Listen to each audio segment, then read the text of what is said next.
This is Robbie here from AFTV, and I've got a message to all Arsenal fans. We can come here to the Etihad and win. How easy? How easy is that? So you're saying now De Bruyne's not world class? I don't know. Kevin De Bruyne!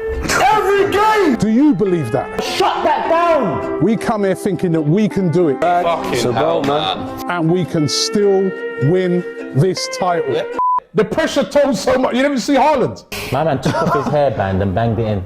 Most of the opposition fans, they're lining up to laugh and talk about how we bottled it. My gosh. Believe. The title race is over. No, don't say you will leave us. No, don't say that, because A Man City fan can sit in that seat and he can say to me anything this week, because you know what? I give it up to all the Man City fans, right? Don't touch that, because you never get near it, right? Yep, we can do this. Right. We can do I this. give it up. On loan, fam. You can call me Daps' vape. You know, like that. I'm on loan, fam. Listen, Daps can come up here and give it to me. Yo! Steve can come up here and give it to me. Boovy can come up here and give it to me. Kennedy can come up here and give it to me, right?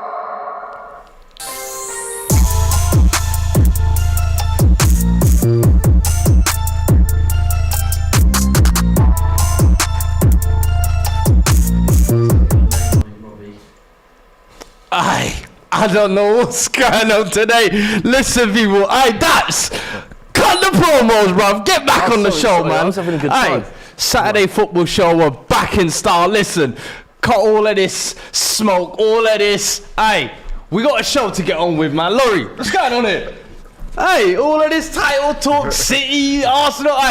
We got midday kickoffs. Welcome back, people, to the Saturday football show. You're back with myself, Fuad. As you can see, the team, we got Daps in the building. We got Laurie, my man. How are you? We got Tom back in the building as well. How are you, man? You good? Yeah, I'm loving that. I'm loving that. Listen, these man getting into it. Listen, they said you're the only one who can sit in the seat. Back in your seat. It is. You saying you good? I'm good, man. I'm good. It's been a good week, innit, Laurie? I'm sorry, bro. I'm sorry. You know what? Good for you, Laurie. This is the first show we've done together. We talk a lot. we do. We get on well. We get But on very well. unfortunately, as Robbie doesn't seem to be here today, you're going to have to hold it on behalf of everyone. yes. But let me ask you a question. Deep in your deepest of hearts, do you think it's all over? Because No. you've got seven games to play, Yeah, bro. 100%. And unlike Arsenal, when you faced Southampton and when you faced West Ham and you thought it was all about you getting 3 points, I understand that every game means something to every club. And yeah, man, we got Fulham tomorrow away from home. We've got Brighton away from home, Brentford away from home, Everton away from home. Yeah. All four very... Listen, I fly to Madrid in 8 days. You lot might be doing that one day. We'll be doing that next season. And We'll be you, doing know, that next you won't be, season. because you won't be getting that far in the tournament. But Have you got to the final yet? yeah, we have. We have. Did you win it? No, did you get to the final? Did you win it? Chelsea No. say hi. Okay. Chelsea say hi. You lot have. But joking aside, so I fly to Madrid in 8 days, yeah? Before we fly, we play 3 games, right? 3 games in 8 days. Well, no, sorry, for the club, it's 3 games in 9 days. So, look, it's not over. And that cigar thing, last season, there was a lot of Liverpool fans sparking cigars way too early. I didn't spark my cigar. I sniffed it and said, I smell it's coming, and I waited till the trophy had been lifted. Same thing this season. Well, listen, we got a lot to get through. We got the Man City chat, we got Arsenal talk as well.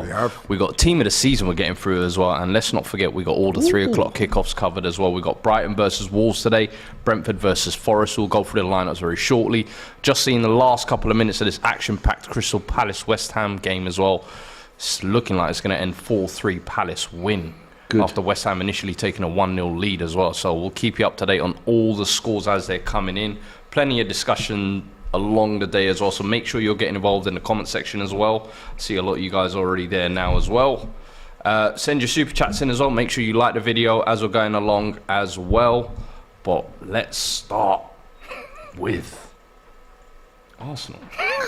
Where else? That's Where why else? they Let's be positioned me honest. next to you. And you know, because Laurie, Because I was going to sit there. Yeah. They said no. I noticed when I walked in, I thought, hold on a minute. I wanted to No. sit as far away Sit from you him as possible. next to me. And they've relocated me. But Yes. hey, man, I've got big shoulders. I can take it, bro. Exactly, and because a lot of the times this season, when we've been on streams, you've been a man, you know, you've come out full speaking. Yeah, with I've your been chest, sticking my chest out. it's saying only things right with now confidence. we answer some honest questions and have some honest conversations. But this season for Arsenal, do you personally feel like you've bottled it, or has it been a good season?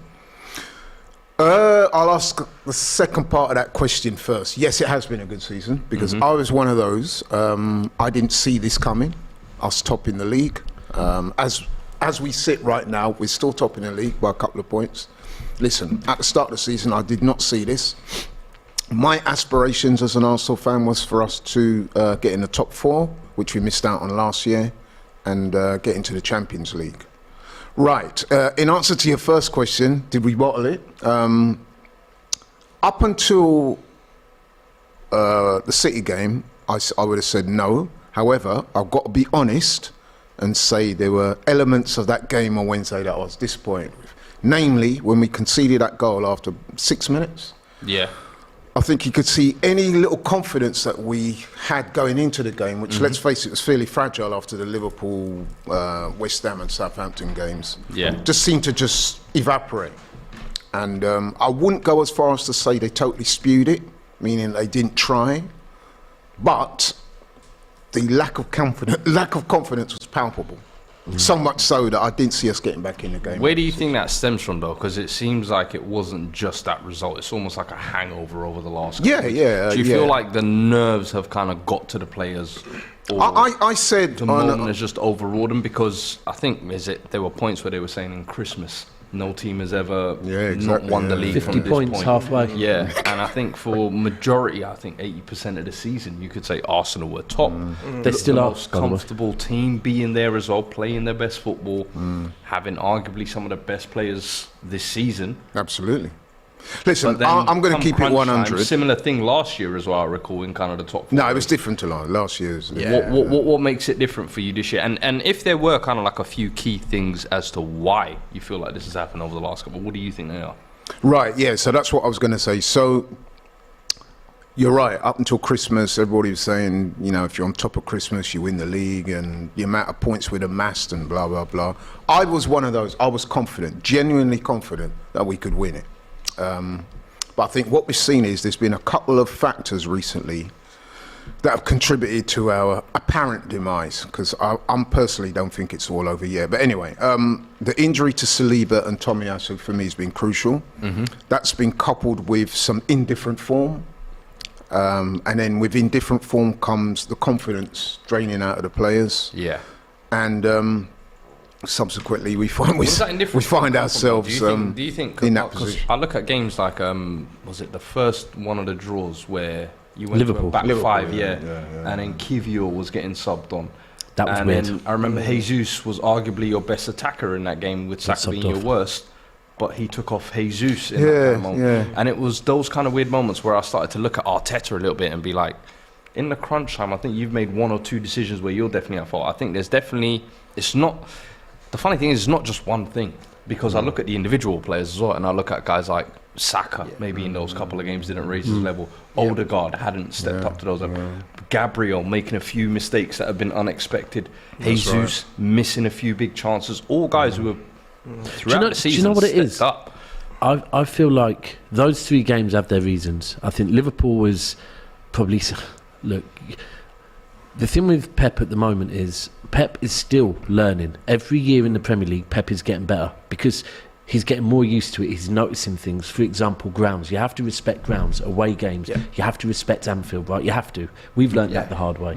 And you when you're playing against a Liverpool team that kind of have nothing to play for at the moment, don't give that crowd something to get behind their team. So even if that's a fight on the pitch, the level will go up a notch. We saw it this season, to be honest. Xhaka Pep did gave it. exactly Pep that, got up because I think we had a decision go against us. Went like that to the crowd. That was it. Anfield's off. Not a good idea. West Ham game. So you're referring to the Xhaka moment with him and Trent? Yeah. You just have to stay down, man. Stay down.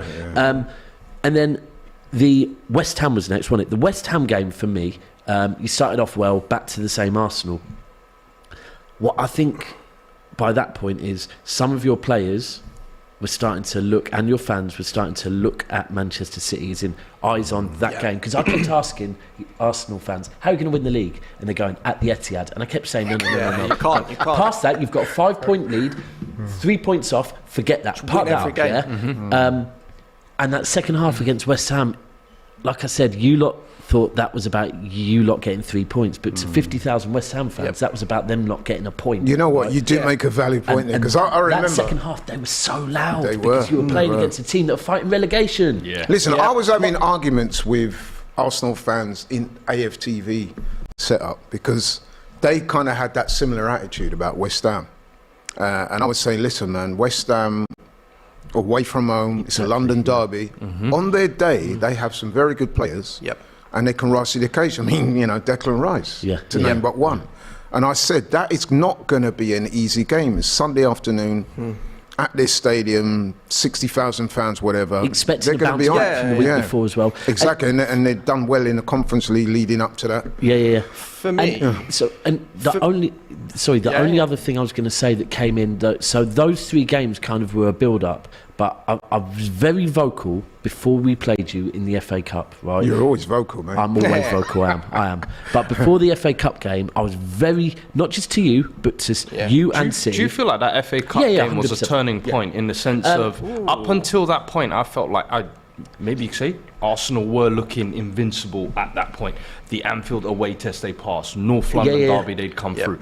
Every single kind of small result that they would have dropped against previous smaller teams, they were snowplowing. Do you know what it was? But then they got to the FA Cup game and it was like, no, do you know what? We're going to rotate 1 or 2 guys. And City went, no, this is our opportunity to really see if we can get at them. And once that kind of gave them the mental 1-0 up, now the Emirates games come and it's a whole different, like, that was the key. And are they still competitors? Or see, are we our form didn't turn after the FA Cup game. We still had bad results. We still had Tottenham after that. But the thing is, and I've kept saying this, that the reason why that game was important is, firstly, both of us had 7 days till our next game after it. There was no reason for either of us to rest anyone. At that point, Man City were not looking good. And I said, you're going into that game, you'd lost 12 of the last 13 against us. You'd overcome every hurdle this season. I said, look, this is a mental thing. Before we play you in either of the 2 league games, get that mental thing in your head that you can beat City now. And when you didn't, it was like, oh, you don't know how this is going to come back. So then we beat you at the Emirates. And I think then park all of that up, that through this recent run of you having 3 draws, you're then like, right, now's our big test, the one that we think we're going to win the league here. And then, hold on a second, this is a team that have beat us twice this season, have beat us the last 13 or 14 times, are in the best form they've been in for since I don't know when, Man City at the moment. And all of a sudden, I think mentally to your young squad, it was just too much. Because they came there and I'm not going to lie, I've been saying in the build-up to it, I'm not worried about this game. But it was like I am with the derby, that I always say I'm not worried about United. But in the morning, when I wake up, I'm like, And it was the same with Arsenal. I was thinking, do you know what? Because if Arsenal come in and get a result, I'm literally hanging every bit of hope on Newcastle, and that's it. Now, there's no other hope. So... And then the minute the game kicked off, your whole team just looked like they didn't know. Shallow themselves. My own view on Arsenal is, I just think, pure and simple, it's a lack of experience. That team's not had a title fight before. I don't think any of the players have. I mean, you signed Gabriel from mid-table in the French league or top half of the French league. Mistakes, of course, were made, but I think it's not mistakes that you look at and you think it cost us, but more, we haven't got the experience of a fight before. You haven't got the mental experience, the kind of mental scars of going through and knowing what you've got to do. And I think that counts for perhaps more than a lot of saying. And I think it almost showed from Arsenal fans. Arsenal fans, I couldn't name a single Arsenal fan that said, I think we're going to do this. Oh, you could, Robbie. It was, okay, Robbie. No, I thought we were going to do it. But my point would be that... The Lyle brothers. I just think, but it's a lack of experience, and I don't think that's anything to be ashamed of. No, I think what Arsenal have got to think is, we've had this experience this year, we have to come back next season as strong, because Liverpool had that kind of season where they came runners-up, 13-14. People thought, let's kick on, but they couldn't. But then, and 18-19. And 18-19. But the great what I'm teams- worried about now is that it could go one of 2 ways now. It could go the way that we finish the season well, because that's important, regardless of whether we win the title or not. We've got 5 games left. We've got to try and win all 5. Agreed. And then hopefully that will take us into next season with a degree of optimism that we can repeat what we've done this season. What I'm worried about is if things tail off, you get that palpable sense of disappointment, and then that carries over into next season. People might look at it, it was a bit fluky, it's because Chelsea dropped off, Liverpool went at it, Man United are still coming to the transitional. Spurs. And that's the thing. Do you think looking at, if you just kind of did have to look ahead to next season, do you think you can compete again? Yeah, absolutely. Because I think especially if we strengthen in the summer, which it looks like we're gonna. Because you've got Champions League football now as well. Yeah, exactly. As a kind of pool. Yeah, so it's a lack of depth with. That's the thing. But I do think that we've missed a golden opportunity because I was one of those, right? And I'm going to keep it 100. I thought we could have won the title without beating City. If you remember, you go back a few weeks. We was in the ascendancy, man. We had the points on the board. And I was saying to man, like, that City game. I said, listen, bro, if we take care of business against the likes of your Liverpool, West Ham and Southampton, you don't need to go to City and win. The pressure will be on them. People forget that, like, 13-14... Chelsea. That was the last time you were in it. Was that the last time you? No, actually, you won it Chelsea. Since this then, was Chelsea's like building experience season. We beat City home and away. We beat Liverpool home and away. Both finished above us because they were more consistent. And the thing with Arsenal is, I feel that if they come back next season, win their first 5, all this experience of coming but falling just short will be so crucial. Exactly. It's not just for the team, but for the manager. It's also done really well. We have to be real with Arsenal, right? Is that they are building a squad. Right, and they've been building this squad without Champions League football. So he's been and we had this conversation, me, you and Robbie, a couple of weeks ago, and I said I don't understand. I think it's Man United fans are trying to come up with this narrative that Arsenal won't be busy in the transfer market, but Arsenal has spent money over the last few years. It's just they haven't had Champions League football. So maybe people think, they haven't been bringing in superstars, but actually. Arteta's been bringing in players that are the right fit for what he wants, right? Working with the fact that, because previously you'd go and get Aubameyang. Well, what good was that for you, right? Yeah. He's got the right you're talking to a paid up member of the Aubameyang fan club. But now... Not as bad as him for us. But now, if you look, he's got players that have worked for him. And even with Trossard, look, if you look at left wing now, you've got 2 rotatable players, both as good as each other, Someone, I think it was Dan Potts, said to me the other day, if in the summer you get Declan Rice, DM, you get, I think you need another centre-back and a good centre-back. It's like replace Rob Holding with a proper centre-back and get a goal scorer. The spine, basically the spine. Just speaking of goal scorers, would you take Aubameyang back on an emergency? Possibly? No, that ship's sailed now. That ship's sailed. We'll give him to you for free. No, he's busy with... He's going back to Barcelona, apparently. And you know what? You guys... Just briefly on the Aubameyang, a lot of people said when he went to Chelsea, he's finished. Before he dropped up at Chelsea and they ruined the man's confidence. He was 1 in 2 at Barcelona. He was. But I think with Arsenal, it's like squad depth is everything. Because also that's cost Arsenal this season. Like look at the Europa League, how ordinary they were against Sporting, went out. And losing Tomiyasu and Saliba. The first team is, without a doubt, one of the best in the Prem, top 2, top 3. But then after that, you drop out, and it's suddenly. Where's yours? Where's mine? That's a whole different. They can have 10 of their players. They can have 10 of their players if they want. But it's like. Yeah, to be fair, they could. To be fair, with Arsenal Champions League, just need to build depth. Like you are going to need to sign quite a few players just to literally get the depth up. And I say the same with Newcastle. But I don't want to sign off on this debate, Fuad, with respect. No. Without mentioning that C word, confidence. Now, confidence in sport, especially at the top level, is everything.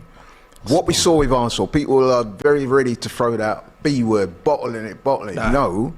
What I've said is it's a collection of things. So the injuries, the inexperienced team as you mentioned, the fact that we've had 3 indifferent results going into the City game, our confidence going into that City game was quite. Arteta's made a few errors as well, has to be said. The confidence wasn't quite there. When we went a goal down so early, to me, it looked like they just didn't believe in themselves anymore. Yeah. Do you know one thing that I think, and I think maybe Arsenal, I don't want to say underestimated it, right? And I don't even know exactly how you describe it, but Liverpool fans probably spoken it, and it was very patronising the way Liverpool fans have probably spoke to you, going, like they're the older on the block going, I remember when I was young and all that. Yeah. But the thing is with this, I've said before, when people have said about how, like, for example, the points thing, people will talk about the number of points City got, how close Liverpool were. But if you look at it, the first Premier League we won by goal difference over Man United, yeah. We won, then the Pellegrini one was last minute we came through because no one else in the league wanted it. I think Arsenal were top for a period, Chelsea were top for a period, Liverpool were top for a period, and not even City. Yaya just go, do you know what, I'm going to win it, right? Yeah. And then the 2 times over Liverpool, 2 of them have been 1 point. There's actually only been one season where we've just blitzed it. 17, and 18. it's just this thing that Pep knows, like second to last game last season, we drew to West Ham, but Pep just knows how to somehow, and it's not even mental games like Jose and maybe Fergie does. Pep just knows on the pitch to put that maximum pressure on the other team and just go, guys, keep doing what we're doing, right, and have belief that they're not as good as us. So listen, it's what I've termed, I use the term finishing line syndrome. Yeah. Listen, so if you was to do a 10k run and you'd never run before at that level, you would be, even though you're physically fit and you train for it, when you reach that last mile and a half, you're going to kind of second guess yourself a little bit, thinking, wow. However, if you get through it, the next time you run that race next year, you know how to do it. You improve your time. It's all to do with experience. We didn't quite have that, including the manager. Yes, he's been involved with City under Pep, but he's not been the one making those crucial decisions. So it's a learning process for us. His role at City was very different. There's so much I feel like we could touch on with this season, and obviously the positives and negatives and kind of what's happened. In a nutshell, though, you're saying this is a good season for you. And I mean, I added the caveat, we got to finish it off. Yes. Because what I'm a little worried with now, especially speaking to some of the fans, I mean, I'll give you a quick anecdote, So just before the show started, I went around the corner to get a coffee from a local coffee shop. And as sometimes happens, I'm walking towards somebody and they're like, Laurie, AFTV. So we got into a little conversation. Straight away I noticed the guy had an American accent. Turns out this guy's come all the way over from Michigan for the game against Chelsea on Tuesday. Nice. And he was saying how disappointed he was with the City game. And we both said that, listen, it's very important now. There's 5 games left, starting with Chelsea on Tuesday. We've got to try and win all 5 games. Now, that might be a bit of a stretch, given that we're not playing that well at the moment. But it's important that the team finishes on a good note. And you carry those vibes over into next season. 100%. And listen, let's have a quick look at the Premier League table as well. Transfer window as well for Arsenal. It's huge. Yeah, massive. Got to build on this season. Like, it's been a good season for Arsenal, I would say. Yeah. You have to build on it. You have to be there or thereabouts again next season. Otherwise, it's all for nothing. Yeah, I think. I think, by the way, Arsenal will win. For me, I can't see you beating Newcastle.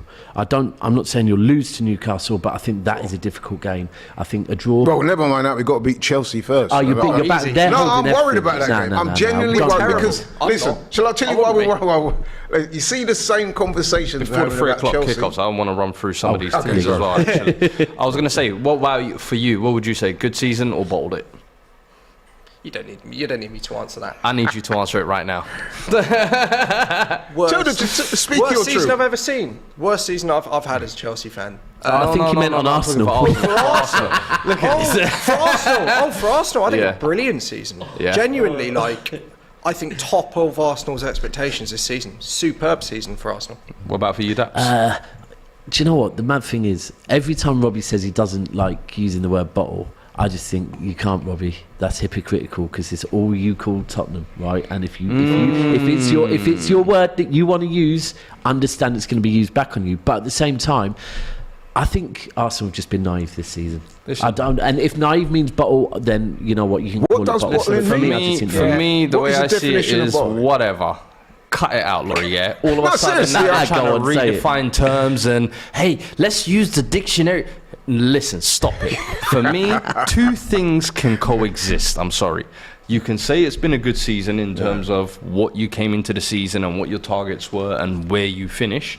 But then also taking in the context of the actual season, you can say you definitely bottled it as well. And I think 2 things can coexist, and that's fine. Listen, if we supposedly bottled that Leicester year, This is definitely a bottling. Lack of experience. Yeah. What I would say, yeah. how do you define the word bottling it? Because it would appear to me, That's right? a whole nother conversation. That's Yeah, a whole it is. nother conversation. But it just seems to me, right? I'm just going to say this very quickly. Let me read. that Go on, bottling I'll read the poll out afterwards. It's just the most overused word in the football lexicon. It basically boils down to. It basically boils down to if you don't beat a team that on paper you're supposed to beat, then you're bottled. You No. designed the word, though. Stop The that. Arsenal's fan base It designed means- the word. I don't think bottle. it's You were in bottling. commanding position of a league title where you were playing the best football, the most dominant team, had some of the best players, arguably the manager of the season, all Run out of in a steam. favourable position where you were 8 points ahead Run out of steam. and you threw that away. Don't give me that ran out of steam. It's true. They ran out of steam. Steam comes this from is, water. this is what the excuse now you're going to allow other teams to use in future. It's when not this really an happens. excuse. It's a We reason. all heard it here first. Next year, when you throw it away, There's just say you ran out of excuses, steam. and then It's there's fine. reasons. Don't worry. Reasons. Let me and read this. excuses. You What do you reckon- designed what do you the reckon the poll word said? What do you bottle. reckon the Sorry, poll are said? we allowed to drink these? Yeah. Yeah, of course you can. Of course you can. Dalston's beer. Yeah. Okay. Yeah. But Ginger. what do you reckon the poll said? It's not going to be favourable It's to all us. going to be bottle. 57% bottled, 21% both, 20% good season. I'm actually surprised good season was the least. I thought there'd be more Arsenal fans saying, yes, it is a good season. But anyway, we have 3 o'clock kickoffs to get through. And let me just quickly read out the lineup because some of them have kicked off already. Wolves versus Brentford. No, sorry. We have Wolves versus Brighton, actually, yeah. Wolves have Jose Sarr, Nelson Semedo, Dawson, Kilman, and Hugo Bueno in defence. João Gomez, Ruben Neves, Lemina, Mateus Nunes, Pedro Neto, and Diego Costa. Back in the front line. Brighton playing Jason Steele back in goal today ahead of Sanchez. Veltman, Webster, Dunk, Estupinian, Billy Gilmore, former Chelsea boy as well. Pascal Gross and Cisco getting another start as well. Casido not playing. No Casado Caicedo today, too. no. Solly March, Undav, and Welbeck up front. Undav, who's recently been hit. I'm interested to see how Only Brighton Wolves Brighton is up. playing as well. Brighton looked a Yeah. bit tired against Man United. Who? Brighton looked tired They against did. Man United last week. Did They looked very tired. well, though. To take its pens, I thought. Nah, I don't think that was doing well. I'm expecting, to be fair, that to be a quite entertaining game. I think two teams that play semi-good football. I think Lopetegui has improved Wolves since he's come in, although Kept him their up, form in has my been opinion. hit and miss sometimes. But Brighton, I Quietly. think, arguably some of the best football this season, aside from obviously your boys potentially. I would imagine that their manager might not be there next season. The Zerbi? Yeah. I don't think A so. lot of Who does he people go to? talking about him. Would you we can talk take him managers. at Arsenal? Hold on a sec. We could talk about managers in a second because I want to touch on a guy you've got coming in shortly. But the other game today is the Brentford Nottingham Forest as well. So you've got Brentford, David Raya, Hickey, Pinnock, Ben Mee, and Rico Henry in defence. Damsgaard, Janel, and Jensen in midfield. Shard or Sade, Tony, and Mbeumo up front. And in Forest have Keylor Navas, Worrell, Felipe, and Niakate in defence. Sergio Aurier, Mangala, Danilo, Renan Lodi in midfield. Brennan Johnson, Awoniyi, and Gibbs White up front. Every time and I hear there we Mangala. go. The first one is in. Dennis Undav. Just said he'd just been coming into a bit of good form at Brighton. player. It's 1-0 already. There we go. It Bounce finished back. 4-3 in that Crystal Palace West Ham game as well now, which means for the Premier League table, Chelsea have dropped down to 12th place. I think we dropped down to 12th before. You're dropping lower. You're dropping lower. Where do you think you finish? I think that we could easily lose all five. I of think our- you all finished 6 of our remaining 15th. games. 15th, I think I we think could. you finished. Yeah. We've been terrible. And The games you've got. and Laurie, you made the point. Confidence is everything in sport. Chelsea's players are. I've never seen a team so low in confidence in my life. They look like they don't care. I'm not But sure you're don't also, care. but you'll be coming up again I'm not on sure don't Tuesday against a care. team that's also. I don't think it's don't care necessarily. I just think that they have no belief that they can do anything on the pitch. I mean, against Brentford, Brentford have 0 shots on target Hold on, the whole hold on, first hold half, on. and we score an own goal. Hold on. What are you saying? How much? Do you know? You're saying Enzo Fernandez, Yep. João Felix, Yep. have no confidence they Yep. can do anything on the pitch. Completely. But because as a team, They've been playing football for how long, and they have No, it doesn't. No, because to be if fair, you're it in a doesn't dressing quite work room, like that. no, because It doesn't work like that. No, but come on, I think they just don't I disagree. care. If you're in a dressing room that is so low, you come in January, a team that's literally in free fall, it's gonna affect you. You can come in and you can see it because Joao Felix plays brilliantly his first 3-4 games. Same with Enzo. I mean, Enzo's been better than Felix in my opinion, but they go in, they play well.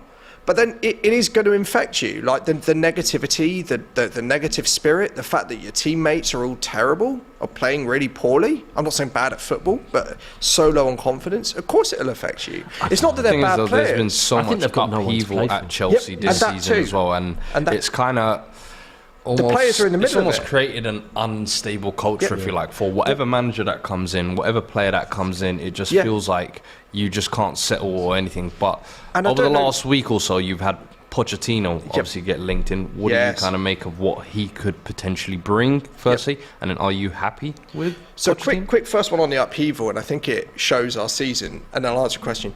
We've rehired a physio that Todd Bowley sacked in October, wanting to bring in a new medical team. We've rehired him on the request of the players. So that shows you lack of experience, as we're saying, Chelsea's owners. Good intentions, will do well, lacking experience. On Poch, so our owners have basically confirmed it by saying, wink, wink, we're bringing in Poch. At the Lakers game today, our owners were at the Lakers game. I mean, that sums it up, to be frank with you. I don't know. They've been at the ground all season. I mean, we've had Abramovich who hasn't been to the bridge in about 5 years before he obviously left the club. So Poch is a kind of coach I think that we need. He's going to build an identity under these new owners. We're going to give him a chance to build the club in his image. And that's something that at Chelsea we've never been able to do in the past. You think his image, not Todd's image? No, I think his image. So you don't think he's a yes man? Oh, I don't like this talk on yes men. No, I don't. Well, think he doesn't he's a like yes man. bottles, but I he don't uses think he. them all the No, I don't think he's a yes man. He left Tottenham because he basically fell out with Daniel Levy. He literally said to Levy, "I need investment." He didn't give it, and Poch essentially that led to his sacking, from what I can tell, Fuad. Facts. But I don't think Poch is a yes man. Look at PSG. For me, I think he's the furthest thing from a yes man. Yeah, I would say I don't Really? think He didn't so want either. Messi I mean, look at the way he PSG. left Tottenham. Like, what I gives hate you the the idea Tottenham that he's a thing. yes man? It's this There's idea that nothing, Todd's because a I'm dictator. sorry, when he was at Tottenham, the one thing he kept trying to do was shift the culture, trying Yes. to push the club another level, no matter what, whether it was complaining Yes. about transfers, whether it was complaining about foundations. When we had the Amazon cameras coming in through and you meant to, best behaviour, Ofsted is here. He was like, no, we got things didn't we need to come do on, to did he? progress the club. Even when he went PSG, he was talking about Yeah. the prima donna culture. Guys want don't want Messi. to press, Fair- so fair point. no matter where I was saying to my Pochettino's gone, man I feel like he's demanded. before we came on here, as an Arsenal fan, looking across at Chelsea, that is a good appointment. I think it's a good appointment. Pochettino? Pochettino. At Personally, first, I was nervous. Yeah, go on. I was like, ex-Spurs hasn't won. But you think about it and you forget that no one's won anything with Spurs since 2008. He's come the closest. He's made Spurs into serious contenders. do you worry though that what Our happened fan at base. PSG, for example, where he had a big dressing room there, Yep. a lot of big stars, if you like. Yep. Maybe not as many ready-made stars at Chelsea. Yeah. But definitely a lot of guys who think they're good. Do you think I he's going to think be it's able to different. come in and Yeah, put- I do. put I think his- PSG his is kinda- a different animal. I do, because look at, firstly, I Neymar would say and look at them, Thomas Tuchel, had similar problems at PSG, but actually came through at Chelsea. There's a lot of talk, and it's been made by journalists that I listen to a lot. There's a theory that managers that do well at Chelsea come from clubs that are even more chaotic than us. And PSG is certainly one of those. And I think that Poch he's experienced a culture similar to Chelsea, and he'll have learnt a lot from managing Mbappe, Neymar, all of those guys. See, this Would game- you? do you Can know I what, this just game's ask a good, by the way. quick question, Fuad? Do you think the sacking of Tuchel, especially in hindsight, was a bad one? Because to me, I've again, got an looking opinion across on the that. bows, that looks like a poor decision now. Disagree. Oh, Say that again, sorry? them getting rid of Tuchel was a bad move for them. I think now time has kind of moved on from that, in my opinion, honestly, because especially in the last month, Tuchel's been dumped at the Champions League, German Cup, and losing. I in the think he's being Bundesliga. exposed. One a little winning We've got to five. stop doing this revisionism of always Yep. looking back with Yes. rose-tinted glasses. Okay, Chelsea's listen, fan base needs We're to looking learn that. forward. Yes. Pochettino. Yes. He was a good, With him, good with do the you think? wallpaper. Do you think? That was it. Especially, I look at kind of what you've had this season. In Lampard is just kind of like a club legend. He's not for me, manager. a powerful voice.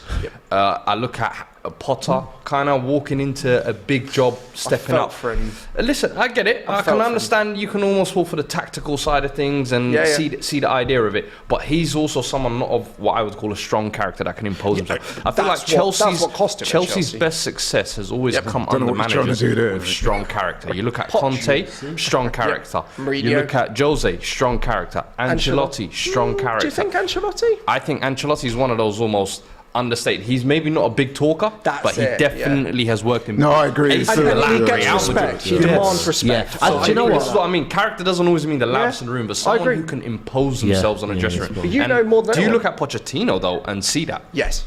Absolutely, I do. Okay. I look at also everything come out of the club says the players are excited for Poch. They've seen what he's done at Spurs. They saw he developed so many players. Another goal by the way, at the 2-0. Amex. Goal number 2 for Brighton, and it's Brighton, by the way, Brighton are Gross. good, man. Brighton have been We balling. both got to play Brighton. But Yeah. But question, We've got to play him but away. on Second to last game of the Poch, for season. me, I think he does bring a respect. I completely. Well, do. you should know. He's coming in for a project, and Poch has done projects. He's done projects at clubs in the Has Premier he completed League, a clubs project that yet? size. No, but he should know He Pochettino more wasn't than given you. the chance. He You wasn't tell given him. the Give chance. him an opportunity to answer. What's Yeah, I want to have his time. Go for it. He wasn't given the chance at To Spurs. complete it, so he hasn't completed Daniel the project Levy yet. didn't let him finish the job. That's why he, He will, left. but he will. And I agree. I feel like Pochettino, when he gets his guys, and maybe he's not been given that chance so Yeah. often, but I think people forget as well at Southampton, he came in taking over from Agreed. Nigel I Adkins, had forgot who about got them Southampton. promoted, and that Yes. team was fully bought into his idea. He came in at a time Yes. when people were saying, oh, he got sacked incorrectly, Adkins. He came in and imposed himself. Yeah, He he was The only- really- the only thing I would say Arsenal about players who were Pochettino, in though- that dressing room at that time as well. There they go Lallana, again. Wanyama, that was a second quality team that was Lovely in. goal. So easy. And you asked them, they said Pochettino came in straight Yes. away. He imposed himself, and you felt him. Same thing when he went Tottenham. I remember. you know, all I The got- only I got it wrong with the only the- thing I'll I tell would you what say, my the only thing I would say concern about Pochettino Yeah. is that the CV suggests that he's not won anything yet, and Yes, you he have has. to Did he not wonder win the why. title? Yes, he's won PSG? Liga. He's Well- won the French Cup. Yeah, actually, yeah. Yeah. Oh, sorry, I'll take that back. Yeah, But you he- take that back. Yeah, I do take that back. My fear is. My fear that mean is- you've got another cup My manager? fear is with Chelsea's fan base. I don't think so, but I'll tell you why in a minute. My problem is, my fear is that with our fan base, if we lose a few games in his first 6 months, it will suddenly be he's a Tottenham man. He's not Yeah. Chelsea. He's not a winner. And that's been the problem with our club for 10, 15 years. The manager goes through a bad patch. What's the easy solution? Bid him. Yeah. But I say this No, to but that's the fans all culture time. you've had for years. I say that to all the fans. Our owners understand that doesn't work anymore. Our owners understand that. They've tried to change that. It hasn't worked. No, they're but trying their hardest to They get you know back, what yeah, the yeah. problem is. But the thing is, if the fans don't let them, if the fans create such pressure that they feel obliged to sack, that's going to be a You're problem. spot on with that, That's you what know. happened with You Potter. are. No, but that The owners strategy's didn't- worked for Chelsea. The owners didn't want to. I don't think the owners wanted to get rid of Potter till the end of the season. But it got so toxic around the club, they felt they had to He act. wasn't a Chelsea man. But what's happened? We've got worse since Potter left. Sorry, can I just say, you are right. I was wrong with the yes man thing. And listening to the conversation you had, you are right. Yes man's the wrong thing. What I do agree with you slightly is, and I'm uncertain on it, is at PSG when he went there, he had a completely different group of players to he had at Tottenham. Yep. At Tottenham, it's a bit like what Arteta now has at Arsenal, which is young players that he's brought in that trust him, believe in him, listen to his tactics, right? That's what we're doing. At PSG, ultimately, what Poch had there was a group of players with egos. And I remember saying at the time they need someone like Zidane, someone that can Yeah. walk in, and then at and that's my one worry at the moment is Why with are you lot. worried? Because Well, Chelsea. I'm not worried, it's Chelsea. I'll tell you I'm- why, right? But Chelsea's recruitment has been young players that are It's coming not that, into their though. prime. Hold on, but it's not Absolutely. that. And It's not that's- that they're not. that's- It's if Todd allows them to be He will. his players. But you're saying he will. But so far, do you think they were Potter's players or do you think they were Todd's players? As in the recruitment, I don't think it matters.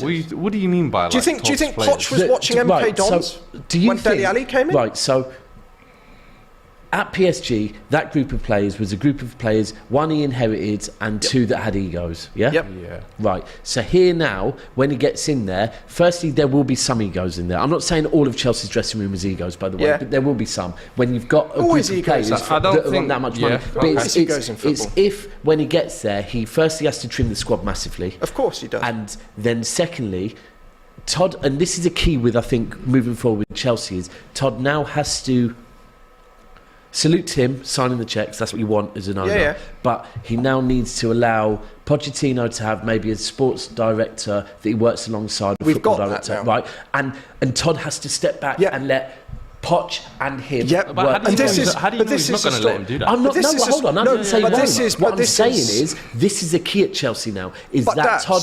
this has been Please. coming out. This is the story that Poch is demanding that in Right, negotiations. and that's good. He hasn't got an agent, but he is saying one of the terms of his contract, like Wenger said, I think, in the press a week or two ago, there's going to be a clause in the contract that Todd Bowley cannot just walk and waltz around the dressing room And that's the key. like Right. he's been Yeah. doing. And that's something...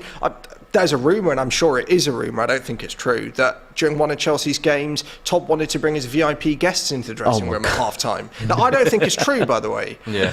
But No smoke without fire. Poch has listened to Arsene Wenger and is saying, look, I am going to demand that And that's the when key. I come in. Just to keep it on Poch there as well. What do you think tactically he's going to bring? Because I know Yeah. transfers and all that. We can get onto that in the summer. But I want immediately what he can bring in tactically, because I know at PSG he played one kind of style way 4-3-3, wasn't it? 4-3-3, but it almost felt like you can't play a cohesive system with that front line, because that front line is never doesn't going to work. press, is never going to track back. So you're kind of almost stuck playing a counter-attacking style, if that makes Agreed. sense. Yeah. However, at Tottenham, he had a much more high press, high like energy, Spurs. blitzing, almost dare I say a little bit of a Diet Klopp. Yeah, agreed completely on And that. do you, what type of style are you expecting him to bring to Chelsea? A, and then B, do you think you've kind of got the players there already, because you've had a raft of players come in? Yeah. Do you think he's got the players there to play his system? So I think in terms of Poch, I think it'll be evolution rather than kind of an immediate switch to his way. I don't think he'll come in like a bulldozer and say, like a Sarri or a Ten Hag and say, we'll play this way. I think he'll keep the shape, he'll keep the three at the back to start with. Obviously he's done that at Spurs. He'll introduce pressing. He will very much create a pressing football team. And I think where he'll shock the players is Frank Lampard's come out and said this season, Chelsea's players are desperately unfit. Really unfit, not able to press. Poch is changing that minute one. Day one, minute one. He learnt off Bielsa. Bielsa's his idol. Do you think these boys are gonna be able to have an easy ride? You're winning the league next season, aren't you? How many times, by the way, do you hear a manager take over a club, especially when they're not doing well, and then use that old adage, "Oh, the players are not fit enough." That's a almost real cliche. Frank said it, but why would he? Because say he's that trying to coming at excuse that point? himself.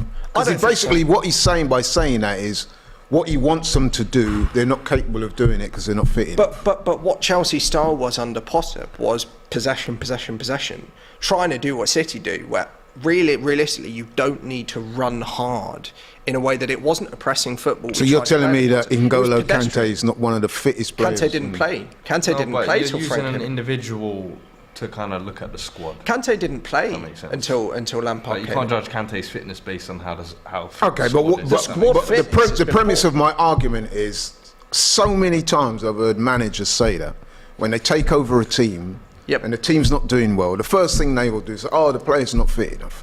It's an excuse. I think he's right. I don't particularly think Lampard is a good manager, and I don't think he's the man to solve it. But he's right. The players, you could tell this against Madrid. Whenever we try and press teams or attack, it's just spineless. lopsided. So Yeah. there's no For me, fitness there. They look. I personally think there is definitely. I think that Tottenham style That's is kind of what Poch what will he's change. going to try and bring in.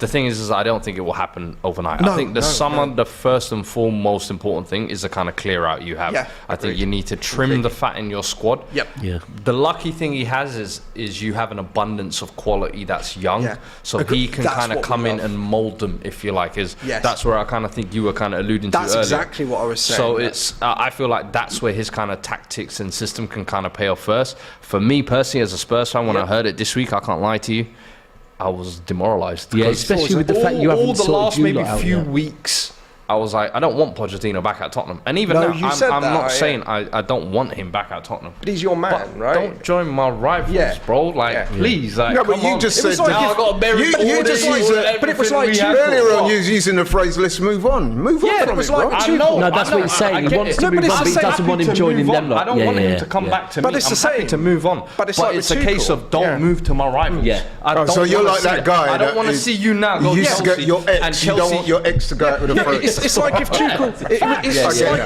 had gone to Spurs. I'd have said, like, I don't want him back. Exactly. But I would have been gutted if he went to Spurs. But for me, Poch isn't going to tactically change a lot at the moment. He's just going to introduce pressing, and he's going to improve the fitness of the players, the attitude of the players, and then I think he will evolve into the systems that he preferred. I think he's a good signing. I do. And PSG. I wasn't saying that I think Todd is going to act that way. That's what I think Poch heard. is a good manager, right? I think the key at that club is Todd, and if he's gone in there and said what you said he is, because that's what I thought. Maybe if you get Enrique, that Enrique will go in there and go, these are the stipulations. If you want me as your manager, I need them in my contract. I think there's more chance of Enrique saying that. Now, if Poch has done that, perfect. Chelsea because I think rejected long term, and I do think what Todd is trying to do is, I've said this from the start of him joining you, is you lot have won everything, right? We have. I don't think you've ever played exciting football, but you've won everything. We have in periods. Okay. I agree. Consistently, we haven't. And I think as a brand, if we take it away from football for a second, I think what Todd's gone in there and gone, right, this is a successful football club, but I now want to make it a successful football club that has a brand of football, because ultimately to attract new fans, you need a better brand of football. And I think that's what he wanted with Potter. It hasn't worked. I think Poch is perfect for that, because he had Tottenham playing good football. All I will say, though, Chelsea were the first team to score 100 goals in a Premier League season, so we did play exciting football. Effective football. I will say that, but I will say I do tend to agree with you. I think it's less actually the need to play exciting football, although I think we will. I think it's the fact that right now, Chelsea's old model of higher intensity, it That's doesn't what I'm saying. work. Forget exciting football. Our old model doesn't work. You lot just need some stability. And that's what I said. Like, for me, I think Pochettino for me is a good example, but Pochettino, Jose, or Ancelotti, those were the only three options I think Chelsea fans should have been.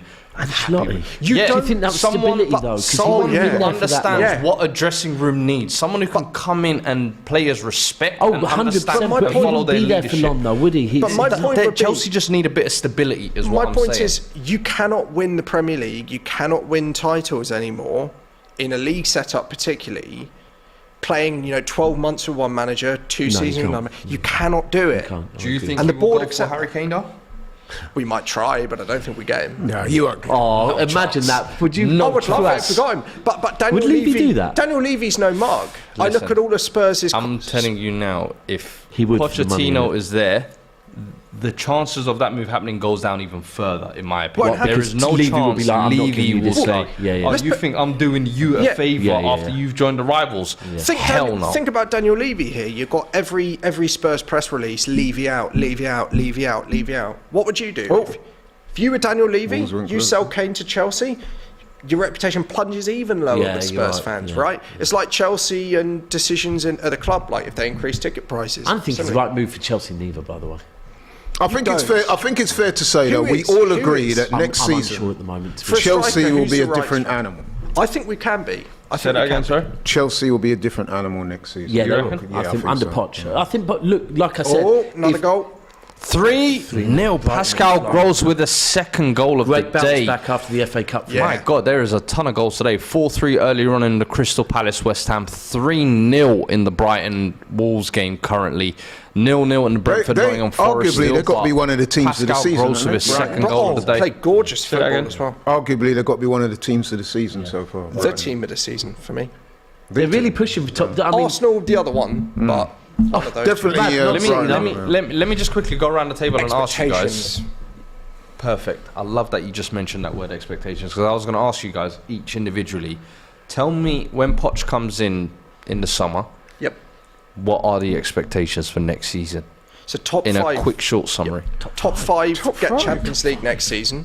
I think Chelsea. Top 5 get Champions League next season. Right, yeah. So top 4. I think Chelsea. So the top 5 in the Prem get Champions League next season. So your expectations lower? Yeah, it's changed because of coefficient. Because of Summit, yeah. So because the Prem's got the best coefficient. You know what? It got brought Prem's in. got the best coefficient before United started looking okay again. It was brought in so United could get Champions League. So Prem's got the best coefficient. I don't like that at all, man. Oh, what a banger! I'm just seeing that Pascal Gross finish. Sorry, what a volley that was. Edge of the box. Was it a volley as well? I think it was a volley, or half volley. But clean contact, man. Zerbi's even Zerbi looks lost for words. So, expectations. Chelsea have to fight for that top 5 until the end. I don't like it. They have to fight it. It doesn't sound right, does it? No, But top because 5 what get it Champions League. seems now is like the teams can now, instead of just say, your expectations can be a little bit lower. You don't have to go, I want top 4. You can now go, I want top 5. But- But if it's Champions But I'm League, sorry, it's Champions League. we're probably going to come 12th, 13th, 14th, 15th this season. Do you not think a recovery back into the Champions League places? For Yeah, me, absolutely. that's everything Okay. I could ask for in a So season. you want any? Oh. Do you still think you have the quality to kind of compete for cups? Yeah. Oh my God, it's not even compete half for of it. cups? Yeah. The FA Cup, League Cup? Yeah, absolutely. I mean, I fear Poch might do what he did at Spurs and play the kids. I'd like us to do that against You've got weaker teams. the depth though. Don't We you got feel? more depth, but then fans want to see the youngsters, and I think that is something that Poch actually brings that fans do want to see. I think he's got to get, and he didn't do this at Spurs. He's got to get the right balance between giving the youngsters a go and bringing them in, and actually going in for the kill. I will say, as a Tottenham fan, I do think the whole Poch giving youngsters a goal thing is definitely oversold. Go in for Because the kill. what youngsters did he bring through at Spurs? Would like Skip. to ask. Skip, no. Skip came through. Skip on came the through under Jose. But he played in the He- cups under like, Poch. I don't know. Parrot played under Bro, Poch. I could name you some Parrot, where players is who he played Walker under Peters came through under Where is he Poch. now? They're up. No, I'm not This saying is what I'm saying, they're it's- the best players, but they all got first team minutes under Poch. You can't Because deny that, we were right? literally budget tight, restricted. It's almost like we were forced to. I feel like Chelsea. What about are Southampton? Sorry. Did he bring any youngsters through at Southampton? No, Southampton Prowse, is another maybe? similar situation. Southampton, I don't even think he was there long enough, really. Truly. He literally came there, did well, and then said, I'm off to So Spurs." you're saying he doesn't bring youngsters through as much as people... As people Say. give him credit for, Yeah. in my opinion, personally. I think it's He just definitely an makes players overplayed better. thing. Not necessarily But youngsters, What he would makes you players say better. are the expectations for Arsenal or Chelsea? Pochettino next season at Chelsea, if he was to come in? Well, I've already said that there'll be a different animal under Pochettino next season. What does that mean for you? No, that's not hard, really. But yeah, listen, there will be improvement, I'm sure. He is a good manager, not quite as good as some of the Tottenham fans. I remember having conversations with Toby, who described him as an elite manager, and I'm I like, think bro, he's elite. he's not won anything for you to Oh, suggest. now you do. All of a sudden, Chelsea fans think he's elite. Yeah. I'm like, continue. So, listen, Chelsea are usually an established powerhouse in the Premier League. I would expect them to be challenging for Champions League football next Yes. season. Agreed. But, you know, it's going to be a work in progress. As you said yourself, there's a lot of fat to trim. though. Is that the thing? What are you saying? Fifth We should place be is what we're expecting from Chelsea, despite them having. You know one what I'm game going to a say? week. You know what I'm going to say? A proper manager's come in. Yep. You've got one game a week. Yeah. You've Yep. got a squad stacked with talent. And we're supposedly saying we Chelsea are going to turn around. overexpect. But we're going to say fifth place is the expectation. But Chelsea's problems in the past. Chelsea, we for me, have to overexpect. almost be guaranteed top 3, top 4. We in my opinion. overexpect Chelsea. We always do. We say, "Oh, let's win the league." We're not in a position to compete for the league. We're not in a position to. Oh, no. We can set the bar. This is your somewhere. little horse season. Do you remember that? Of course I remember This it. is your little horse season because this Are is you your telling me- transition year. I don't want had to hear this- next year is I your had this transition debate- year. I We're had this finding debate- our feet or whatever. I had this debate Nah. yesterday. Chelsea will not win the Premier League within 2 seasons. It's going to take longer than that. How And long? I think we're going to have 2 seasons of transition, building a side. Maybe the season after next. I think you're Maybe. 2 seasons of transition. This is what Arteta That's how needed. long Arsenal No, got. I'm sorry. Arsenal needed that because they finished 8th place. And one You fifth. lot, the Who FA cares Cup, about- alright, yeah, cool. No, I said 2 8 for 1/5. Okay, 2 People 8 and think- 1/5. people But think it was that like money solves the money everything. was different as well. Money but doesn't solve everything. I'm sorry. Money buys talent, and you have it hoarded at your club. So I'm not gonna hear this. Oh, yo, let Pochettino. Nah, bro. Next season is for me guaranteed. You must We get wanna Champions see League. development. We wanna But see then development. It's not also just Champions League for me. It's like you've got to be comfortably in the Champions League for me. There's not gonna hope be so. playing one game a week. I hope so, but Play like, you up. look at No, you but look other at team the in the top but four is gonna have Can that I just advantage. say, Here's you, where you, I I struggle don't with think this you argument. are representative of, with respect, No, I'm not. of the I'm normal not. Chelsea No, I'm fan, not. because I agree I'm with not. Fuad. He's Oh, not no, going to right. get... Chelsea fans. Let's go. No, I saw someone in We got a problem. Welcome. These boys saying we're winning the Premier League. No, what we're saying is he's not going to get 2 years. This squad You need backup, Tom. You need backup. What are you doing? They're trying to play. He said you want top 5 next season. Matisse, top let 5. me ask you. No, he said they're going to win the Pochettino- league in a couple of seasons. Pochettino coming in now, obviously Yeah. pretty much confirmed. He comes in next season. What are the expectations for Chelsea? Top 4 in a cup. Top 4, not top 5. No, Top 5 get Champions League, so that's why I said top 5. Is that based on the coefficient I points? ain't allowing that's that it, fifth place thing. That fifth place thing tells me you struggled over the line with one game a week. Yeah. Fifth place to me is a failure. I mean, do you know what? I think it all depends on not actual Pochettino, because I rate him. I think it depends on the environment around him. Selling players, making sure the squad's trimmed, making sure Todd Bowie's not in the change room, you know, pole dancing and whatnot. Do you know what I mean? I need calmness. I need stability. I need a normal football club again. If you get everything right in the summer, and I'm not talking about incomings, I'm talking about outgoings. Then we should be able to do that. 100%. We should be able to make top 4. There's no Top 4, not top 5. I don't think it makes a difference. It's all for Champions League at the end of the day. Top 4 is like, it's kind of ingrained in our brains now because it's about Champions League qualification. It is really only about Champions League qualification. I don't celebrate top 4. No. If we come 4th, I ain't going to be dancing around. Same if it's 5th, same if it's 3rd, 2nd. But you don't win the But league. in the sense of, that's a I fair understand Champions League qualifications, but I mean in the sense of even like points differential. Yeah. Where the gap narrow should the be gap. from where the gap should be from Man City, if you like. Yeah. But Narrow I'm the not gap. expecting you lot to be in the title race. But No. if it's the same situation as United this year, where up until January, guys, are we in the race? Are we in the race? But can then I just say- you might fall away or whatever. Can I But say- guess what? Yeah. United got 2 cup Close the finals gap. as well. City- I'm watching you, Laurie. Close the City gap. I might agree with not you be a completely. factor with the FFP thing. Bob, get investigated. listen, yeah, we're being investigated. even get yeah, relegated. I hear you, and I'm Don't sure. underestimate that. Hold on. I will Yeah. underestimate that. You were on a show last night with Huey, and Huey said something similar. Be prepared for some news soon, because all of that's understand you lot. The Sharks. And to be frank with you, Arsenal fans were not talking about that a couple of weeks ago. They were talking about winning leagues. Now they want to talk about money. They want to talk about all of that. Look, we're going to be here for a long time, but yeah, you lot don't need to worry about us for years yet. Point though in the Prem, Chelsea haven't come within, I think, 18 points of the Premier League winners since we last won it in 17. We haven't been close to winning the league for a long time now. And people forget that when people talk about coming in the top 3 and title. It's going to take time to build a team that can even compete. That's a reality. That's this squad. Matisse, we've been saying it for years. Our squad is just not at that level. We have our ceiling. You said it last year. The minute that we got to about 70 points, the squad go on holiday. They're on holiday at about 38 at the moment. Just got a super chat sent in saying, Fuad, based on the system he played at Spurs, which players do you think will benefit the most? And listen, of course, naturally, there's going to be a lot of talk about Harry Kane now. United fans singing yesterday, we'll see you in June. We'll see you in June. Would you have him at Chelsea at this point? Of course. Of course. I'm all here for the carnage and the chaos. I'm all here for the problem. Do you know what I mean? Of Tottenham fans losing their captain, their all-time leading goal scorer, to their favourite manager and the team that they hate, that they don't like, alongside Arsenal. So for me, I'm 100% taking him. You cannot.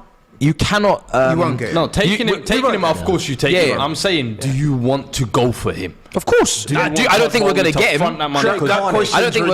I don't think we're going to get him because we're not going to get him. But when you take a look at swap deal, I would love it, and I think we deserve it. I would love it. I would do anything. I would do anything to get Lukaku out of here. If I have to drive him, and I don't even have my license, if I take him to the airport myself, I will book the flight. I will 100%. I will pay. I will put down money for this guy to get out of the club. When it comes down to Harry Kane, I think a lot of the time people kind of speak about him as, oh, he's a bottler, oh, he's this. Every single player manager that goes through Tottenham, Modric was a bottler, Gareth Bale was a bottler, but look at them now. They're some of the best players we've seen come out of the British game, and obviously in terms of the world, in terms of we had a Modric. conversation earlier about bottling, and I'm saying that the word is so overused. I agree with that. Yeah, but you have bottled it now, Laurie. You understand that, right? Okay. You know they created the word bottle job. No, so now you they have. hate the word bottle job. now you guys have. You don't think so?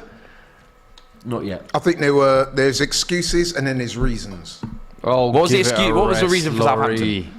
No, the reasons for the implosion of form is based on injuries. It's based on a young, inexperienced squad. It's based on poor form. Let's be honest, and a manager that struggles to cope. And of course, you have to throw in pressure. So yeah, it's a combination of factors. So they cracked under the pressure. Basically, yeah. How many injuries I did see you you have? haven't Sorry, touched your water bottle, Laurie. 2 injuries. It's like Liverpool season injuries. Oh, get And the then last thing violins they go, out, man. Thiago. Get The injuries to Saliba and Tomiyasu have been pivotal. Tomiyasu? He doesn't even start. No, but let me explain. Because if Tomiyasu had been fit, then we could have had Ben White at centre half, who's an accomplished centre half, and we could have had Tomiyasu at right back. We played Manuel Akanji at left back for the first time this season. Listen, man, I'm not going to throw no shade on. Right now, City are the best team in Europe, and I expect them to win the treble. Mad. There's pressure on us. There's pressure on us. I'm going to say this, right? Do you know what? If you don't win it, if you don't win the treble, you have bottled it. You've never won a treble.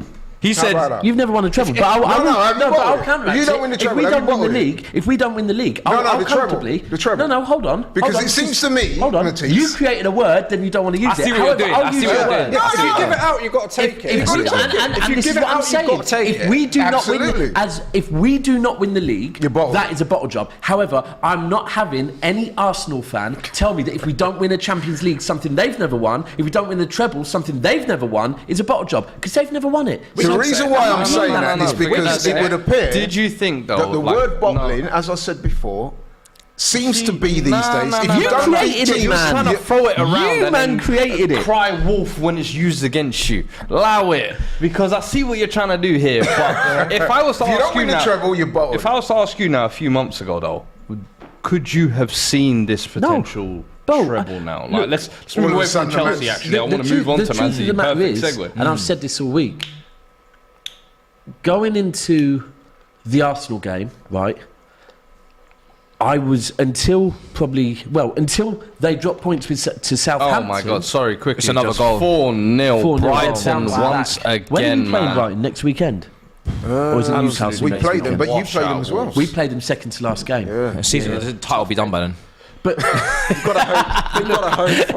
with me, I honestly, until the Southampton game, I never thought we would be walking into the game against you lot in your saying hands. a draw's fine, right? And by the way, I wasn't wanting a draw, and I wasn't expecting a draw. I was expecting a win, but I never thought, because you lot had earned my respect to a point where I was saying, listen, when Arsenal fans were going, oh, Leeds at home, hard game, we still got to play Chelsea at home, hard game. But even Brighton at home, I'm going, sorry, Arsenal, yeah, unless it's City away, Liverpool away, or Newcastle away, I expect Arsenal to win all the games, because do you know what? You've been that good. Yeah, so can't win all. No. I can't hear win you. all the games. I hear you. But then when it got, that's where I was until after those 3 games. Then I'm like, Because you were this is shook. mad. Because you were shook. That's why. See, this is the I mean- type of language that got you in trouble in the first Exactly. place. Bro, Hold on if a I was second. shook, what were you on Hold on a Wednesday second. night? If Man City should be shook, if Man City should be shook, and if Man City should be worried about Arsenal, and that time and they people were. were questioning Manchester Matisse, City's at that mentality. time they Yeah, were. that's what I'm saying. No, hold hold on, on. so let me land. Man City are being questioned for their mentality. Man City are being questioned for if they're falling off, if they're not as good as they were. Then how is it not a bottling when you were leading the Premier League for a record amount of days? They still are, by the way. And the That record record's still has going. been And by a set. long way And as the well. record, but the record has been set by you because you have the second and third place as well. And the other thing with the shook So it has to be a bit of a bottling because no team has led the Premier League for that long and not won it. Listen, By I hear where you're definition. I do understand what you're coming from. I'm not silly. I know the connotations. Yeah. What I said was, me and Robbie have both said this, that the word bottling is just it's a But very you simplistic created term. it. No, I didn't You create it. created it. No, you can't hear me say those words. No. Respectfully, as the brothers that lead AFTV, AFTV created the word bottle job on Tottenham. Yeah. Right? As for the calling us shook, and saying we were shook of Arsenal, I've said this before. At the and time you was. No. Let me be very clear with it. I wasn't. Do you know what I was shook of? At the time, our form, right?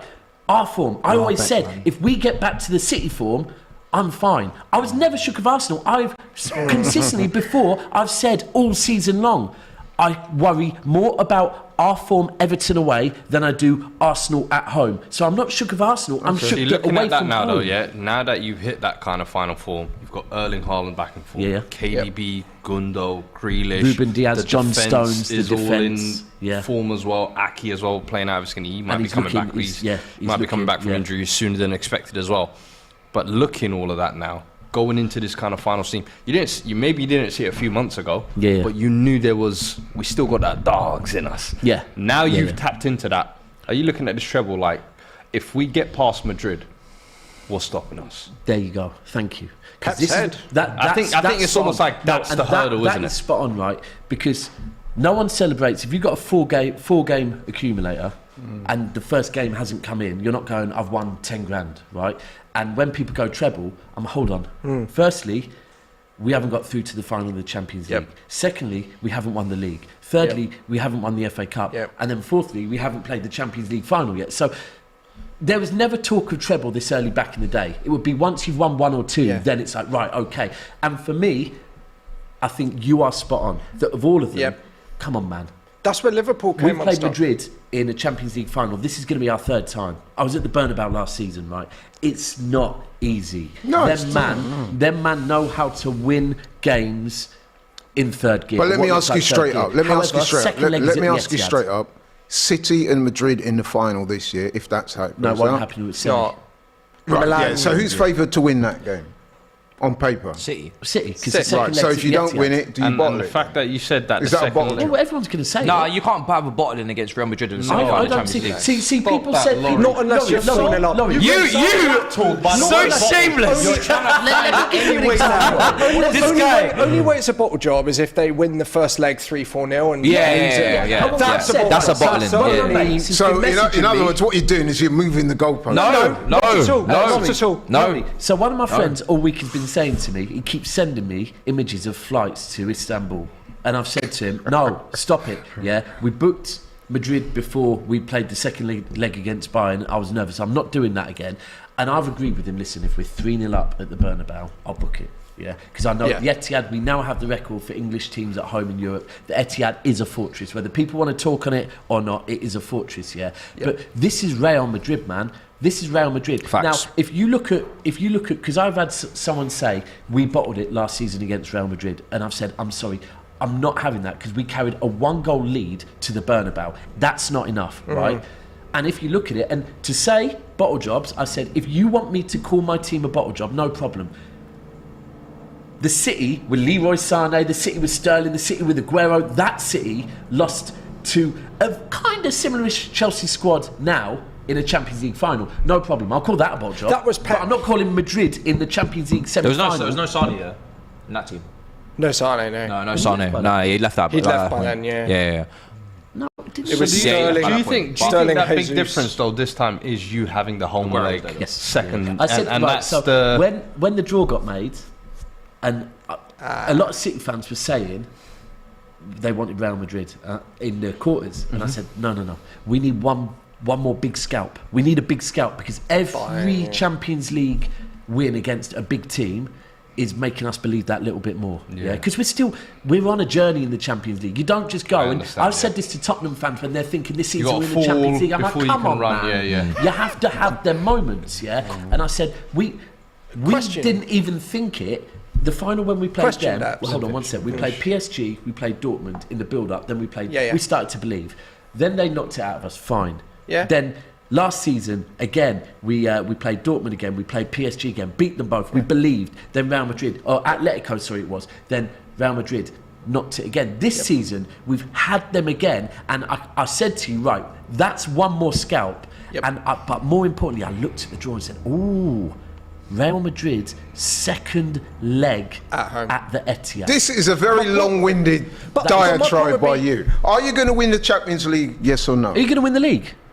Are you going to win the Champions League? Are we going to win the Champions League? If we get a good result in the first leg against Real Madrid, we can win the Champions League. But it's all on that first leg. That first leg we have. And do you know what? A 1-0 loss at the Bernabeu, I'm not mad at. Yeah. Because I know at the Etihad, Erling at the Etihad, he's come to this club for a reason. Like, yesterday I was having a conversation about Kane and Man United. Because if Kane goes to Man United and Man United win their first Premier League in 10 years or however long it's been, then all of a sudden Kane will be put there like this guy, like Van Persie was. He's come and he's won us something. Same thing, that Erling didn't join City thinking I want to win him a league because we got them. He's joined us to win Exactly, the Champions yeah. League. random one. Daps, though. Just quickly though, random one. We always talk about Kane to Chelsea. Kane. Do you think there's a possibility of Pep ever spinning the coupe one last time and thinking, No. you know what? No. Kane City. With Haaland. Why not? Imagine him and Haaland together. Nah, bro. KDB We got other. just we got Kane and De Bruyne behind Haaland. Hold on. The thing is, I know if there's one manager who can. can make it all fit into one formation, it's Pep. No. We got other You've things seen what to he's try. doing tactically this season. Listen, Laporte Kane is going to Man United. We all know. You're We all actually know. mad for That's- that, but you know? Point me on City in Europe. I'm not sure that the scalps mean anything because you had the year when you went out to Lyon, you'd beaten Madrid the round before. You had you've had years where you Well, beat you big watch a lot of teams. City. God damn. But maybe I do. It's lockdown, wasn't it? It was lockdown. No, I get was it, I get Netflix it. season, You're wasn't it? considering But, other You options. seem to beat the big sides, but then look, you lose to Lyon, you lose to Monaco. Hold you on. lose to- No. So that doesn't. We lose to Lyon and Monaco before we had like the big scalps. Yeah. Lost to Chelsea. That's what you're saying by no, bro. no, but no, they're not- they're members, they're not no. members. But What, that's did you what he's did you saying. go into the Champions League? That's and what win the he's first saying by the season? growing experiences, but you lost to Lyon having beaten Real Madrid that year. But that's If you don't win the Champions League this season, it's going to be a massive disappointment. Every Yeah, it will be. season, Of Man course it City will have be. Of grown course it and will be. learned in the 100%. Champions It's been League. disappointment on I'm my sure back. I agree with that. Can I just say? Am I not right in saying you're basically saying that every year you've been growing from Yeah, the we're experiences? growing. So those You don't years, just it jump was in almost and like, win it like first that. knockout stage you went out to Monaco. Then next year it was quarterfinals to Hang club on, leagues. hang on. No, hold on. Hold on. And then they got to the final year. Yeah. I'm just saying. Can I that's just say? what you were trying Can to I do. just say? Man City, that. and I'm sorry to do Stop this. that. Well, I'm sorry. hold on, Listen, hold Laurie. Big goal in the relegation battle, Matisse. 1-0 Nottingham Forest. Danilo Brentford. giving Nottingham Forest the lead away from Brentford. Hold on, Laurie. Yeah. You see, Man City, they've been learning for an awfully long time. Yeah? Let me make that clear. They were taken over in 2008. It's now 2023. Yeah? You better be agreeing, 'cause you have done years and you still ain't learned. They've taken double the time to try and do this that we took when we got the money. Yeah. So I'm just saying, and Newcastle, would they take this long? Not only that, I'm just saying. Oh, you can have that trophy for that. Hurry up, I'm you just know? saying, I'm that was taking a actually bit quite of time. offended by I'm it. just saying, was that I'm not actually along quite the lines offended of what by you were that. saying by learning every I'm year? actually quite offended by your terminology there because you're giving City that get out. Oh, you're growing experiences, but yet with us, Yeah. you're ready to throw the bottle into them just What one do you mean? season. I never said. You're giving them a comparing get out. league. You are so insecure. You know that. You're screaming No, but why are you insecurity giving right now. City a get out? in Because the Conference League? Champions You're not League is applying a that same whole different- logic We don't to get us. it. We don't get City scouts. go out the same way. Can I answer? Yeah. Because the Champions League is a whole different animal to a league. Everything's There is relative, no- my You friend. can be the favourites in the Champions League, and guess what? It's not in your hands. Everything is relative. But my you can friend. be the favourites in the league title, and it can be in your hands. It was in your hands, and you fumbled it. The Champions League, at no point can any team sit there and say it's in their hands because it's a knockout Not when you're playing competition. Madrid as There's well. so many variables in a knockout competition. Home first, away first, previously away goals or whatever. But They haven't been in it a while, you see. Hey, Laurie, don't worry. Next season, you haven't been in it for a while. And even when they're not, even when they've never done much in it. I always feel like when you have a club, because being a club that's not of that stature, there's levels you have to do. We had to almost lose that 2019 final in the Champions League for us to win our next one, so we could be like, yo, we've been there, we learned the don't pain. think you're in danger of that, Everybody has that. All right, Your next- No, but hilarious, earlier on, hilarious when joke. I said, right, But what I'm saying is Newcastle, prime example, delivery Carabao squad. Cup, bro, it was whack. The Newcastle Carabao Cup this year, if you look at it, they lost that final. Yeah. Now they're going to use that as an experience, and that's what you have to do. You have to So use why those you can't losing. you apply that I'm logic not to saying- us?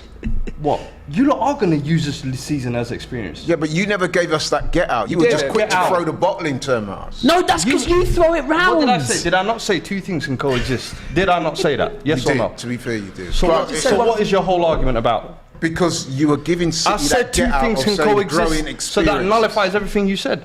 Right, so what I'm saying is you never used that with us. You were very quick to throw the B word at us. B word. You see, But- you're too And I'm rattled. saying- You're too rattled. You're too rattled. water, my man. You're too rattled. Yo, And anyway, it's not over yet. I want to Listen, make can I that just- clear. Can I just say on the It's Champions half League time anyway in both of the games actually. It's 4-0 Brighton Wolves at the moment. 1-0 Forest to Brentford just before half time as well. Some interesting games there. But sorry, you were going to say something quickly just there? Say, the one thing I would say on it is, and look, I've never said we'll win the Champions League till this season. This season, I do sense it, and the key with me is the fan base. I've always said it that against Chelsea, we'd never believed that we were ever going to win it until we got to the final. Yeah, I'm talking about a fan base. You can't say anything about my fan base. Yeah, I'm telling you Your how the fan fan base? base feels. Yeah, my club's fan base. I'm telling you how All they your feel. fans, Daps. What? All your fans. Yeah. I love it now, Oh, no, but- no problem. Your stadium's 40,000. You're struggling to fill it at the moment. Anyway. because we're playing poorly. Sorry, you were Anyway, saying. so but the belief within the fans, because it has been building up. You can't just walk in and win anything. That's why I think Arsenal this season, maybe I said not bottle, I said naive, right? Because I think, but the truth is, with our journey in Europe, is when people say City haven't improved in Europe under Pep Guardiola, right? This is our third semi-final in a row.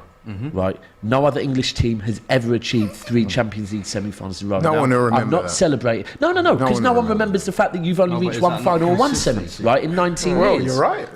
But what I'm saying is, and there's context to what I was saying, I'm not saying we must celebrate that City have reached 3 semi-finals. What I'm saying is people that say Pep has not improved City in Europe is, before Pep, no other manager did that. And they actually spent probably more money than Pep did. Under Pellegrini and Mancini was spending a hell of money. Yeah, so he is improving us, but we need them. Look, Real Madrid, you can never disrespect them. It's a one team. I must admit, you are coming across as somebody that's almost making excuses in advance. I asked you, Chelsea have made- I asked you a question So earlier. If you don't win the Champions League, Will I do be you consider disappointed? it as a massive disappointment? Yes. No, you didn't. You said, will it be a bottle job? And there's a difference. but okay, is it a massive disappointment? Right, I've been very consistent with everything. If we just win the FA Cup this season, that is an awful season. Absolutely awful, yeah?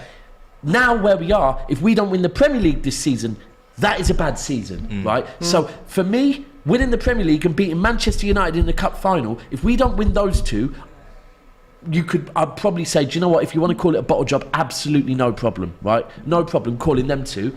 If you want to then throw in the Champions League, I will sit here and say, me personally, will I be disappointed? Yes, I will be. Am I willing to call losing to Real Madrid a bottle job? No. Now, if we beat Real Madrid, then lose to either of the Milan teams in the final, then we can talk about bottle jobs, but not going out No, to but the Real reason why I Is focused that- on the reason why I'm focusing on the Champions League is because let's be honest, let's be brutally honest.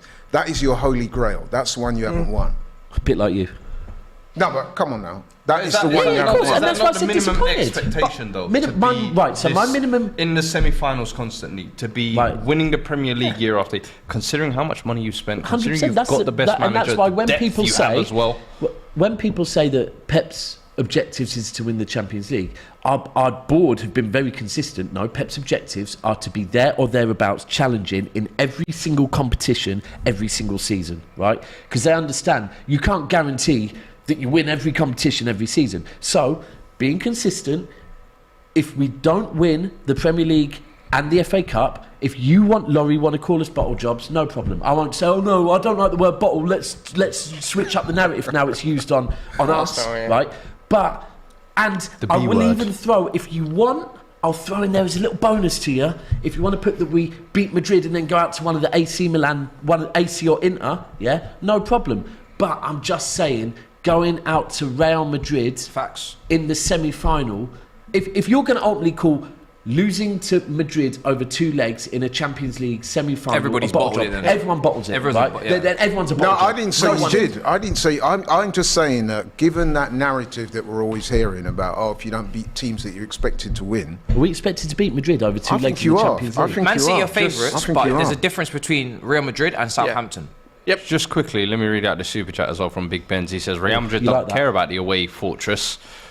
Madrid is those different knobs. gravy. The club is based on a winning mentality. Winning is everything. You were going to say, sorry? I've got to say, on let's have a debate on Madrid and bottling. Was it a bottling last season when City conceded 2 goals in injury time to go out of the Champions League at the semi-final stage? I think that's as close to a bottling probably as you could say. So you can't say against Madrid you can't bottle it.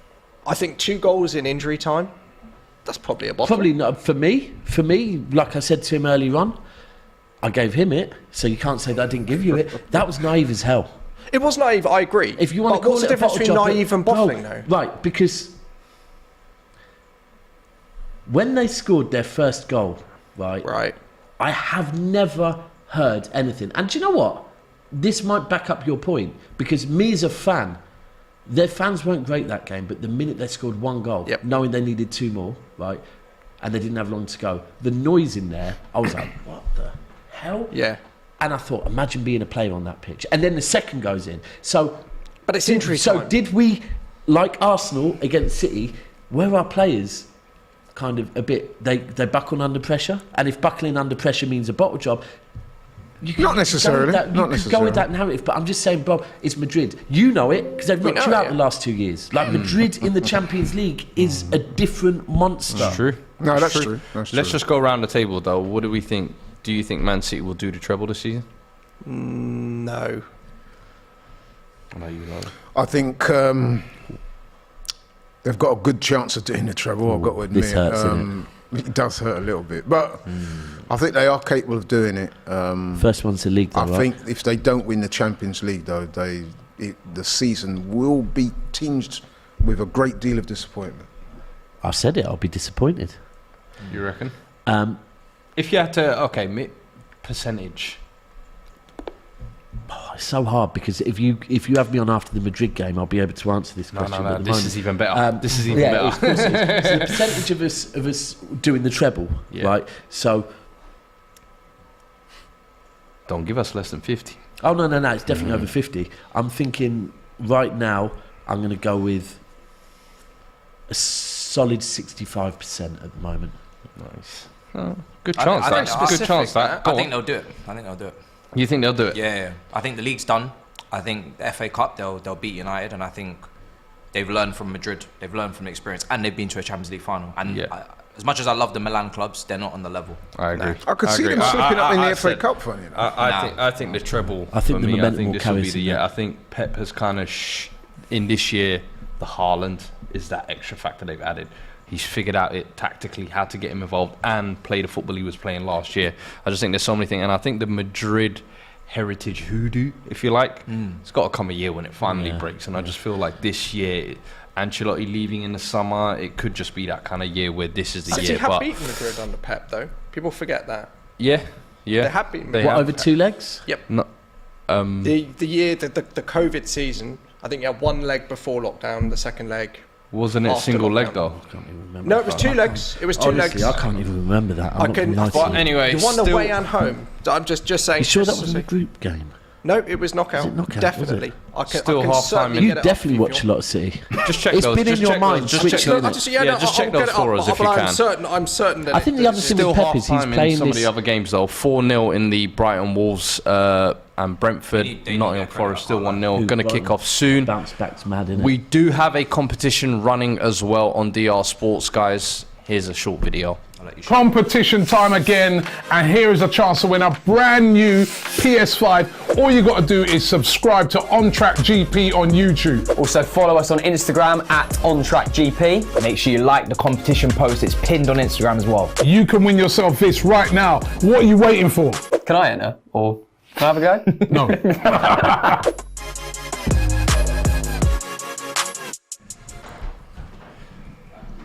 I've got it here for you, Daps. You got it? Yep.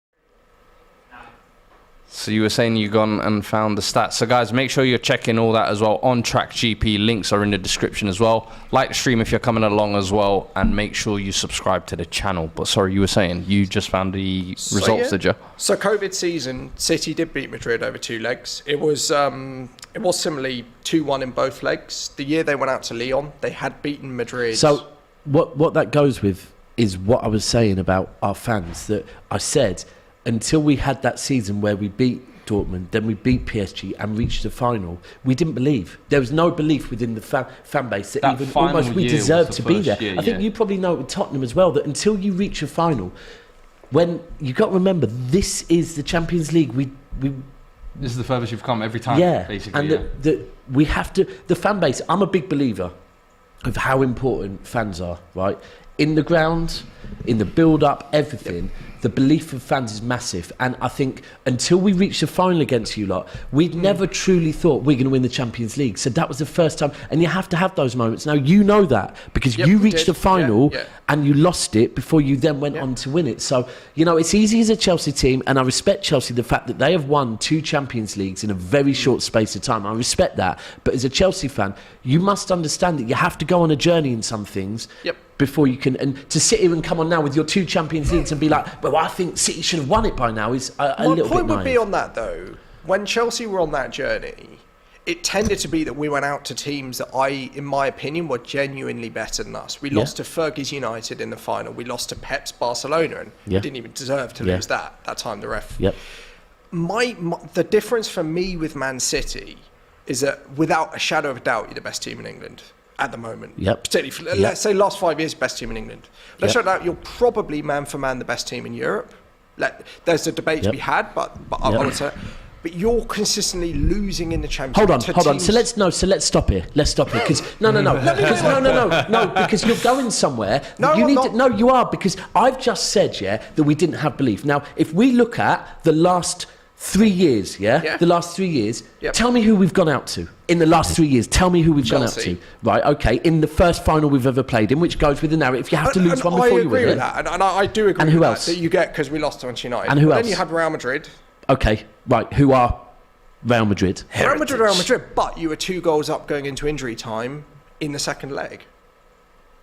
Right, but you've just moved the goalpost because you just said that we should beat teams that we should beat. But you have lost to teams that are not as strong. No, not in the last 3 years. Not in the last 3 years. Man for man. You want to go back to Leon and Monaco, innit? Say it. No, man for man. So who else have we lost to, bro? No, Tell me. I'm asking you, man for man. Would you rather have? And I will ask Fuad. I will ask Laurie. Are you switching the goalposts again? No, let him land. Let me make my point. Oh, he's going somewhere here. Because I'm still going my point. Man for man, would you rather have Man City squad or Real Madrid squad? Man for man. That's not relevant. I think it's honest, relevant. I'm going Madrid. Would you? I would. I'm going Madrid every time. Have a more complete squad than City? For me personally, I look at that midfield with Fede Valverde, Tchouameni, Camavinga. I know I'm set for the next 10 years with that. I've got Militao, one of the world's best centre-backs. I've got Rodrigo and Vinny there as well. Potential world-class talents. And City don't? City do. But hold on. You just asked me which one, and I'm telling you why I would choose Madrid. But also, this is the Champions League, bro, and you can look at squads. If we're looking at squads, then right now, most teams in the Premier League are looking at your squad and going, we'd have them, but your mentality is not right. Our squad's not as good as people say it is. Bro, but with Madrid, you can try and just take away the fact that they have 15 Champions Leagues, or is it 14, right? It's a record number. Right, you can take that away as much as you like and take away their heritage, but me personally, I believe in heritage, I believe in all of that, and I think that carries them over the line. The fact when we played you in a final, the fact that you've already won one, that means something. So all these little things that you might think they're not relevant, they are to relevant. me they're very You know relevant. what? Can I just say I actually think you're both right on this one. I do agree with you that pound for pound it's marginal. Yeah, and I do see where Fuad's coming from with some of the places he's listed. I'll go for City. Could be a bit of familiarity because we see these guys week in, week out. But I would also agree with you, Real Madrid, their Champions League status is solidified. They're bona fide. Yeah. You know what I mean? They've got the experience of doing it. And that does, as you said, count for a lot. So you're actually both right on this. No, and I fully accept that it can. But on the balance of games you've had over since Pep's joined, most of the time you have lost to teams that man for man are not as good as Man City. But when I've said in the last 3 years, because I've said why are you we're talking on about the last 3 years? Follow everything I've been saying, because I'm saying that we have to believe. We didn't have the belief. We've got the belief, and since we've got the belief, then when I'm asking you who we've lost to, you're going, well, us in the final, in our first ever final, and Real Madrid, right? And I'm not insecure with saying, like, I get why we lost both of those things. Like, the thing is I kind of get where Daps is coming from, because as you grow in a club, no disrespect, but without history in Europe, every new boundary is almost like a new one. And you don't know. And even, don't get me wrong, when they lost to us, when they lost to Lyon, when they lost to Monaco, I was there like, what the hell are you lot doing? Like, look and when people say bottle jobs, I'll go back to that. No, wait, let me land. You looked at the lineups and you went, bro, these guys should be qualifying and dominating. But it's what we always say with the Champions League, it's that mental hurdle. I don't feel like City were ever able to cross that threshold. Now, when they got to the final, it was almost like the first time I feel like that City team under Pep as well had got that confirmation of, no, we can hang with these lot, with the big boys. And that's why you're kind of saying where after that final, our mentality changed. Okay. Now we believe we belong in the semis. Now we believe when we come up against the big boys, we can go toe to toe. But if there's one team we don't mind going out to, it's Madrid. Because it's heritage. And we need to get over that now. What Does that make sense? But we have to get over that though, Fuad. We can't. We have to get over that. This is the year because we can't keep using that. There should be no reason why you can't test them. You've got hard. The way you said that was spot on. That we can't keep using the excuse, and I do agree with that. We can't keep saying, "Oh, well, it's Madrid, so it's fine," because we've had to get over other hurdles, and to be fair, but with Arsenal and City at the moment, that is a hurdle, because this season Arsenal overcame all the hurdles put in front of them, and I kept saying there's one last hurdle Arsenal need to overcome, and that is us.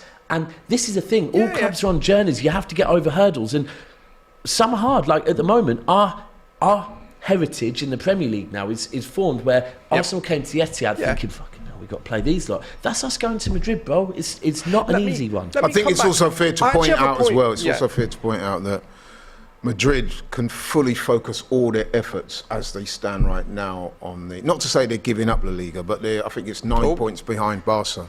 Oh my days, and the goals keep coming in. So that's Brighton 5, Wolves 0.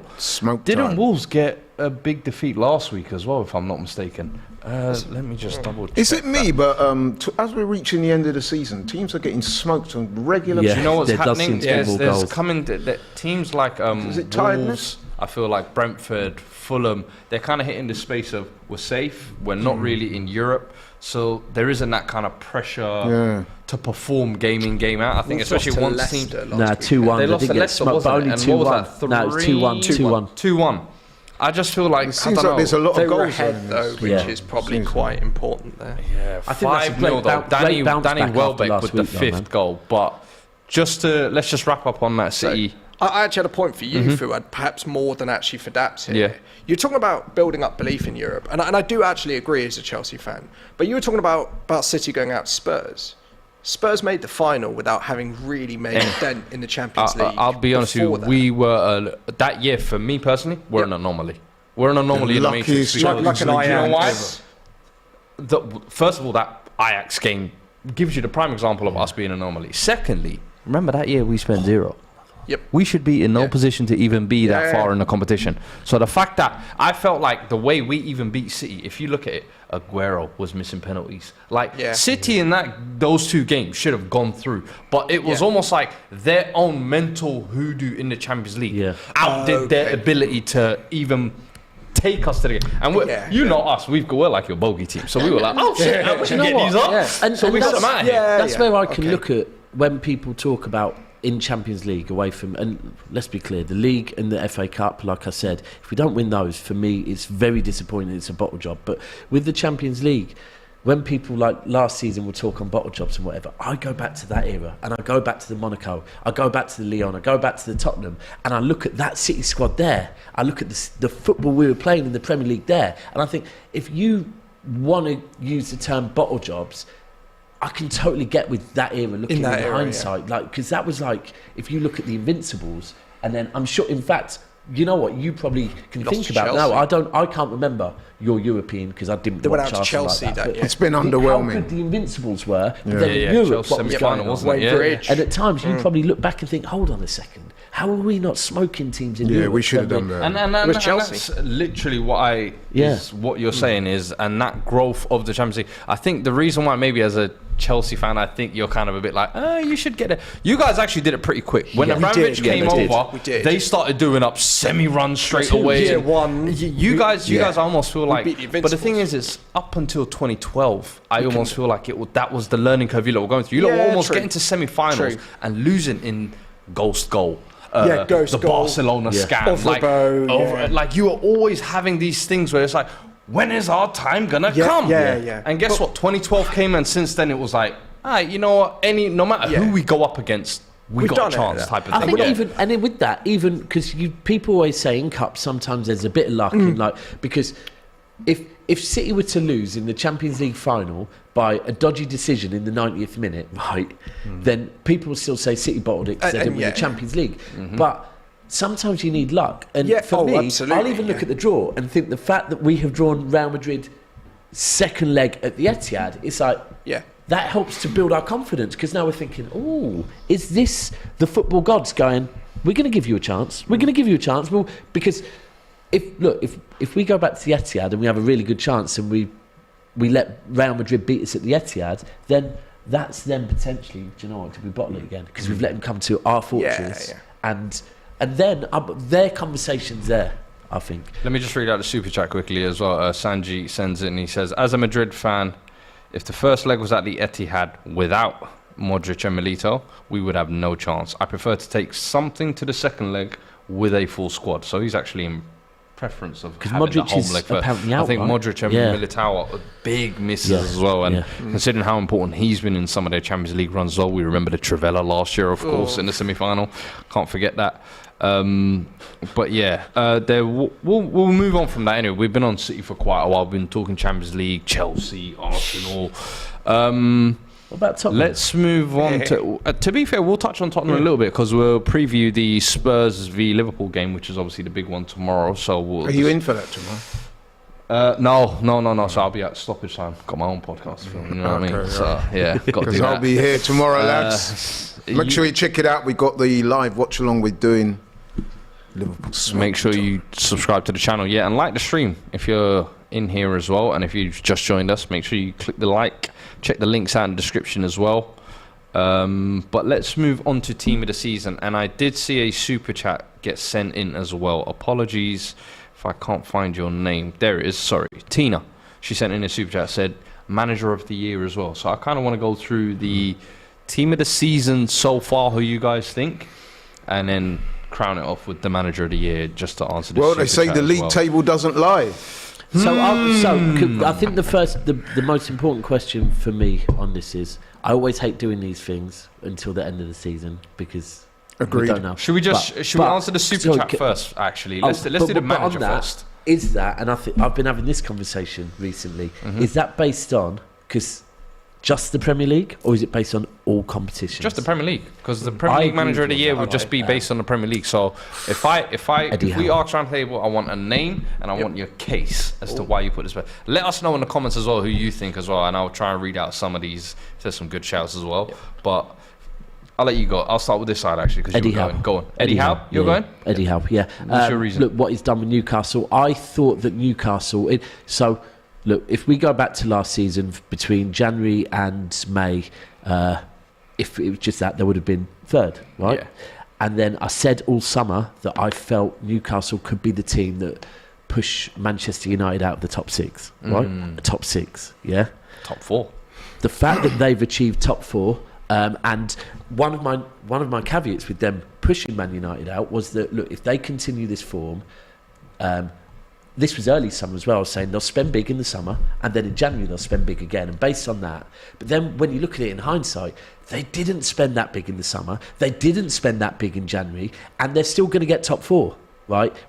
And I get everyone will throw, but Newcastle have money. But Eddie Howe hasn't spent that much money yet, and he's still got them breaking the top four. Great coaching job. That for me is, and even more so, you know what? I feel like the FA Cup for them slightly was a bit of a hindrance, because the minute they got back from the World Cup and the focus was the FA Cup, it seemed to occupy their mind. And the best thing that happened with Newcastle was that international break, because they lost in the final, then they went on, I think they lost to us, and I think they lost one other game.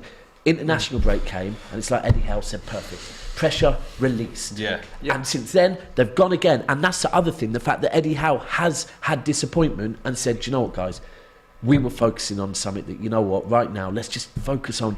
And now since then they're smoking teams right now, like they're not just they're on a run. And for me, if we're going on that, it's the expectations, and no one thought they were going to get top four. No one. I think with respect, that question is premature.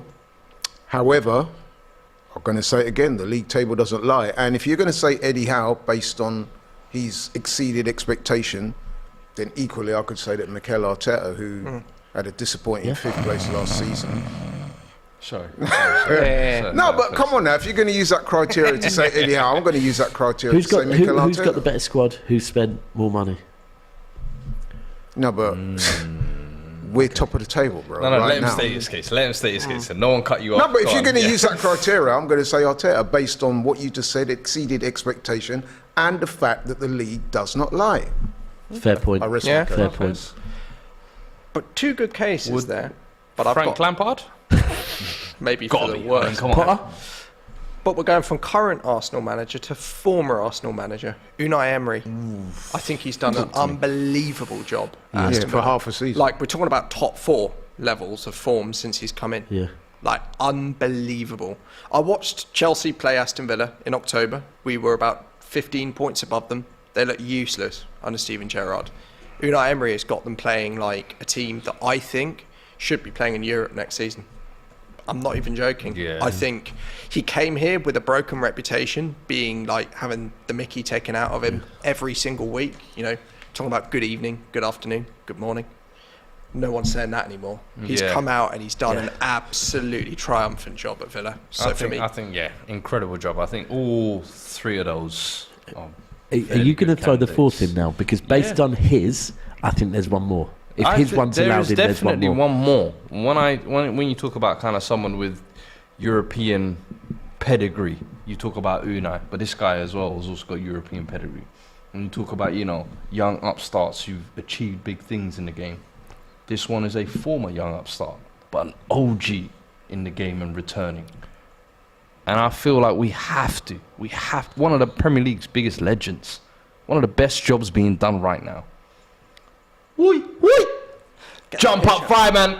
get the picture. Roy Hodgson. Oh, come on. Get the Let's picture. put That some isn't who I was meaning by respect on Roy. Yeah? Hand in on that It is, picture. I hear he's you. doing. I hear you. I know you're going to say Zerbi. Nah, the Zerbi hype. Go shave your beard and get a proper shape up, man. What are you talking about, bro? Can I just say, like, can I just real say, men are back Can I in j- business. can I just say, right? You've got to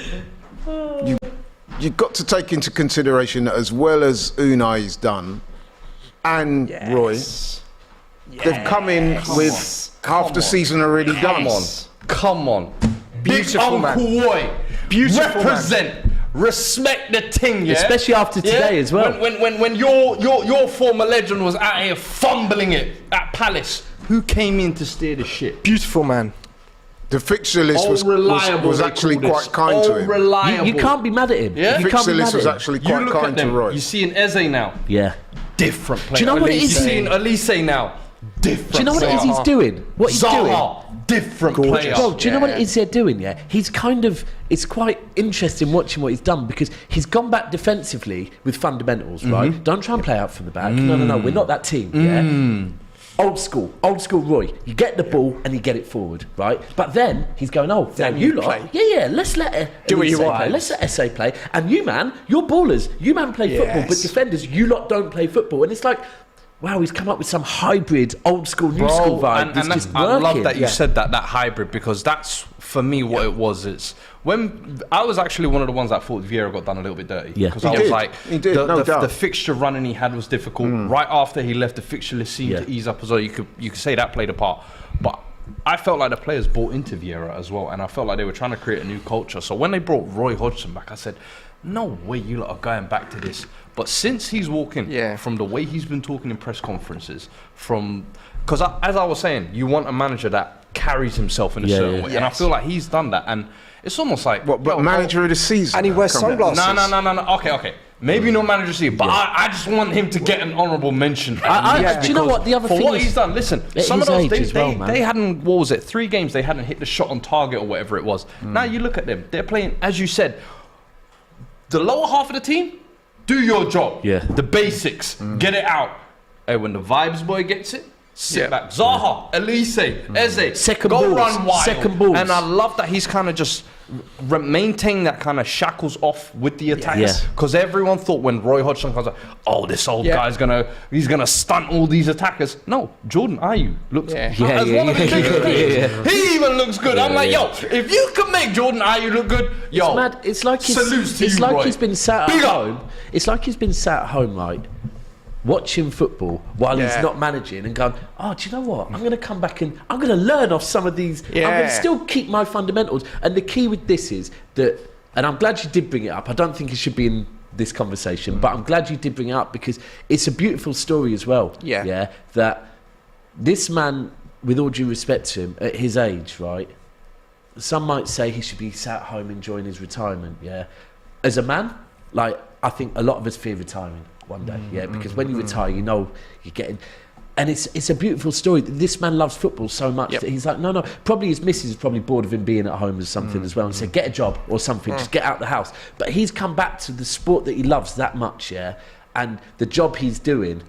He's made a sizable impact. You've got to respect it. Listen, guys, let us know in the comments who you think your manager of the season is. Zerbi. Great You don't super think chat as well, Zerbi should be Tina. up in the Zerbi's got to get an honourable mention I as will well. say, He's got to get definitely it. De Zerbi does deserve an honourable mention for the way his team is playing. 5-0 today, bro. Like, I think what he took the foundation that Potter almost built, and people were saying at first, oh, he's just doing what Potter's...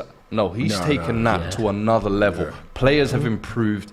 The team is playing a lot better. The team is defending better as well. I feel like there's triggers and kind of patterns to his play. Honestly, huge credit. The thing I said with De personally Zerbi, don't think he'll be there next season. No, this is what I don't like. I don't want people talking about him. No, but it's facts. No. He's being linked with every job. Relax. Yeah, You've just come in. You've just taken this team. You've got a bunch of young, talented players. You could potentially be going into Europe. Let me see what you can do for a year or two. So you Let me leave see if Vinny you alone. could do what Pochettino did with Spurs when he took over a couple of years No, ago. but what Can you happened say to Brian Poch at right now aren't Southampton? desperate need for funds? What happened to Poch at Southampton? You said No. yourself. Southampton you're talking about. I'm talking about Tottenham. I'm saying we've seen Brighton be a relegation team. We've seen Brighton be just hovering above relegation. We've seen him be a mid-table team. Yes, now they're pushing that level again. And I feel like if there is going to be a manager who is going to take them to that direction, De Zerbi, you've come in and done very well this year. Yeah. Show us some consistency. So 'Cause I on hate that, this you thing leave of Vincent Kompany alone as well, by the way. Listen, Company, stay at Burnley. Yes. Stay Yes. at Burnley. Yeah. Do a job. Let me see how you adapt that team from playing front foot football. How do you adapt to the Premier League? Can you keep them up? We need to stop. I think the where difference is managers do well for 8 months. It's like, hey, link him to every top job in the world. No. Do your job on a consistent level. You're right. Same reason why we call players world class after 6 months. Stop. You're right, Let but we him all know build. it. We Let all him know finish how the these job. things work. Like, I think with Vincent Kompany, it's slightly different because he's already gone on the record as saying he wants to stay at Burnley. Good. Because he was actually linked to the Tottenham job, wasn't he? I'd heard he'd had advanced talks with him and they're going well. And I just think for me, with Vinny, I was having this conversation with a Tottenham fan yesterday. I said personally, one, he needs to see out that project. But two, if he goes to Tottenham, he ain't, in my opinion, ever managing the club that deep down we know he wants to manage. Now, I personally am saying Which would be? Well, the fact Pep said he honestly believes he'll be City's next manager. That worries me a little bit because I know Pep's He got could be another 2 talking years. 5-6 years time though. And that's fine. But I need that. I don't need next season. I don't need that No, because Pep- I don't want to. Pep said for a while, trust when me. I'm seeing. Yesterday I was on a show and a Chelsea fan, I know you won't agree with this and I disagree with this, actually said that Frank Lampard is currently undoing his legacy as a player with what he's doing as a manager. But I don't even want to have those conversations about Vinny. I don't. But what I'm saying about De Zerbi is that same unequivocal response that Vincent Kompany gave to Burnley, listen, I'm in it for next season. Good. I've not heard De Zerbi say that about Brighton. No, He's ain't. got a release clause to De Zerbi. People forget he's got one at the end of the season, so if the club pays He won't up, be there. he can go. At the start of next season. I'm willing to bet money If on he leaves Brighton, I hope he fails at it. Okay, well, you can say that, but we all know how this thing works. You're a purist, There's no isn't it? loyalty in I'm football. sick of that. You have like 4 or 5 of the biggest gems in the Premier League, arguably. Look at this, 6-0. You're winning here.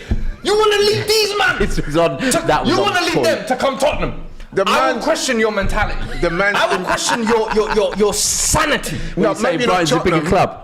Come The man's on. Italian, he may end up at one of the Italian clubs. 6 goal of the That's day. a valid point. True. He may end up at one of the big Italian clubs. Big Italian clubs, please, man. This guy was at Shakhtar last year. Now he's done well for 6 months. All of a sudden, we're going on like he's the second coming of Jose. I didn't just say because he that. Let walks him and finish the acts job. like him. Like, bro, do your job. 6-0. You're are you doing a putting- brilliant finish the job job. here. Let me see how you can do with Brighton So in who Europe. are you putting in the poll then? So Well, to be fair, I don't know. Is there a poll up actually? I don't think No, there's a I poll in thought the you were chat. going to put a poll up for the managers. Actually, put a poll up as to, because people are saying Unai, people are saying Arteta, Eddie Howe, and I'm seeing Ten Hag mentions as well. Ten Hag. 2 cup finals and that's Champions harsh, League. yeah. You Yeah, ask it's a any bit United valid fan point, start of yeah. the Done season, well. that would have been their target. Yeah. Getting rid of Ronaldo and changing the culture there as well, Yeah. not very easy. But we're not. No, so we're not putting Zerbi in there then, because No, you the can only Zerbi put as 4 well. in. So yeah, the Zerbi as well. So Yeah. I would say get those 4. 4. Maybe not Roy Hodgson, take him out. But the 4 that we mentioned. I'm going to so repeat Unai, that the question is Arteta, slightly Eddie Howe, premature. De Zerbi. Yeah, The question is premature, It is. but- Always is, man. Always is. Mix Oh. Mitchell sends a super chat. He says Hodgson has got the vibes thing down to a T. He knows. Will he do the Ancelotti dance at the end of the season with the players on the Will he do the Pardew dance? I was going to say. That's the one. But AMT says Wolves through the game. LMAO. Hey, listen, I'm They're telling on you, the man. beach. They are literally. They're on the but beach. let's. Sorry, did you want to say something? Well, I would make a point that I think with De Zerbi, with people like that, he's got to finish the job, because Brighton, we all know, are a brilliantly run club. They are run Yeah. superbly. You look at it, they're brilliant. Potter did well. He got them up to upper mid-table, but he had 4 or 5 games in a season where they were looking good. Let's see him finish the job. Let's see whether De Zerbi can take Brighton and consistently keep them here. Because we've seen cases like false dawns at clubs. Let's see. And I think, thank goodness Chelsea weren't linked with De Zerbi. It'd have been a disaster. Yeah. After No, Arsenal. listen, I agree with you and Fuad. I'm just saying that with the Premier League and the way Crazy dog. things work, the money and the aspirations and Yeah. ambitions of clubs, I just think that there's going to be moves in the summer or between Yeah. now and the end of the season, and I think that De Zerbi is going to be in the shake-up for a job at a more established team, and I think he'll probably take it. Would you take him? No. I personally, I would take him, but I'm looking at him like you've got You a would take him midfield though, of wouldn't you? McAllister, Mitoma, Casado, Yeah. Evan Ferguson, and Cisco coming through now, Undav coming through. Like there's so much talent. Brighton are known for their brilliant recruitment. You've got a chairman who actually enjoys. I can imagine the club. Mitoma at you lot though. It's mate, I've said Levy, Son yeah. out this With Son- summer, bring and that's the Mitoma thing in that with right now, Levy, Levy's only Listen, getting rid of Son Mitoma and when he can replace Ferguson him. are Son and Kane regen. I'm telling you. And Levy will only get rid of Son when he has someone that's going to hit that market the same. Bring me them boys, man. Bring All me right, them let me boys. ask you a question, and I Bring want me you them to boys. answer this I wanna honestly. move on to the team of the No, season. I feel like I've got to Obsessed with ask these you managers, this. man. What's going on? I'm This trying is- to this do is my the last 11 shot. I think he's pushing the I Arteta want agenda. I want you to answer this honestly, right? As a Spurs fan, As a you Spurs need a fan. manager, right? Need a manager. And if Levy makes that call to De Zerbi, right, would you want him to come to Tottenham? For me, yes. There you go. Yes, I would, because of what he's doing, and obviously you can see the potential. The problem I have, And De Zerbi will say the problem yes, I have right? with any manager that comes into this board is, do you know what you are getting Yeah. yourself into? That's my thing. Yeah, but- It's, you're not gonna come into what you had at Brighton, which is a well-bred recruitment team, a culture of a club that understands we are signing young, we are signing gems, we might loan them out to Belgium for a year, we'll bring them back. You're not getting any of that at Spurs. You're not getting top funds either.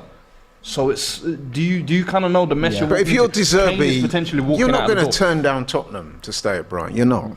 I don't know what Sorry. manager. For me, honestly, I've said I'm Really? so curious to see who we hire, because our range of who we could go for is so far. One day it's Enrique, one day it's Nagelsmann, the next day it's Rodgers, the next day it's Cooper at And I Nottingham think Forest. you So probably it's- look at Enrique and think you want him, like I said earlier on. Enrique for me is just another mold of Conte, Jose win right now. I manager. think, but would you not think? Maybe I thought this. Actually, I did think this with Conte. It never happened. Is that when Conte joined you, I thought, oh, that might be a sign that Levy's that going might to be change. Levy's going to open the And funds. he didn't. Yeah, you're right. I've had Jose and Conte. If you are not going to open the funds for a serial winner, and then another one, okay, you might say Jose was past his prime. Then you get one in his prime, and you still don't open the funds.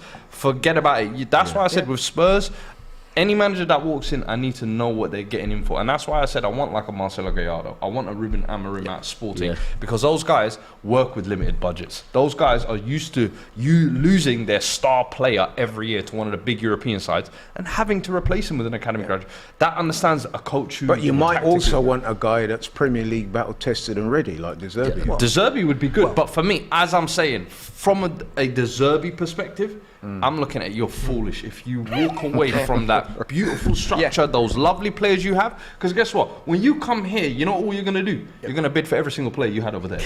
And a point for you, Laurie, as well. Graham Potter rejected Spurs for Brighton twice. Two times. No. You see? He's stupid. 2 times. He's stupid. Now, De Zerbi, I feel like you're building something.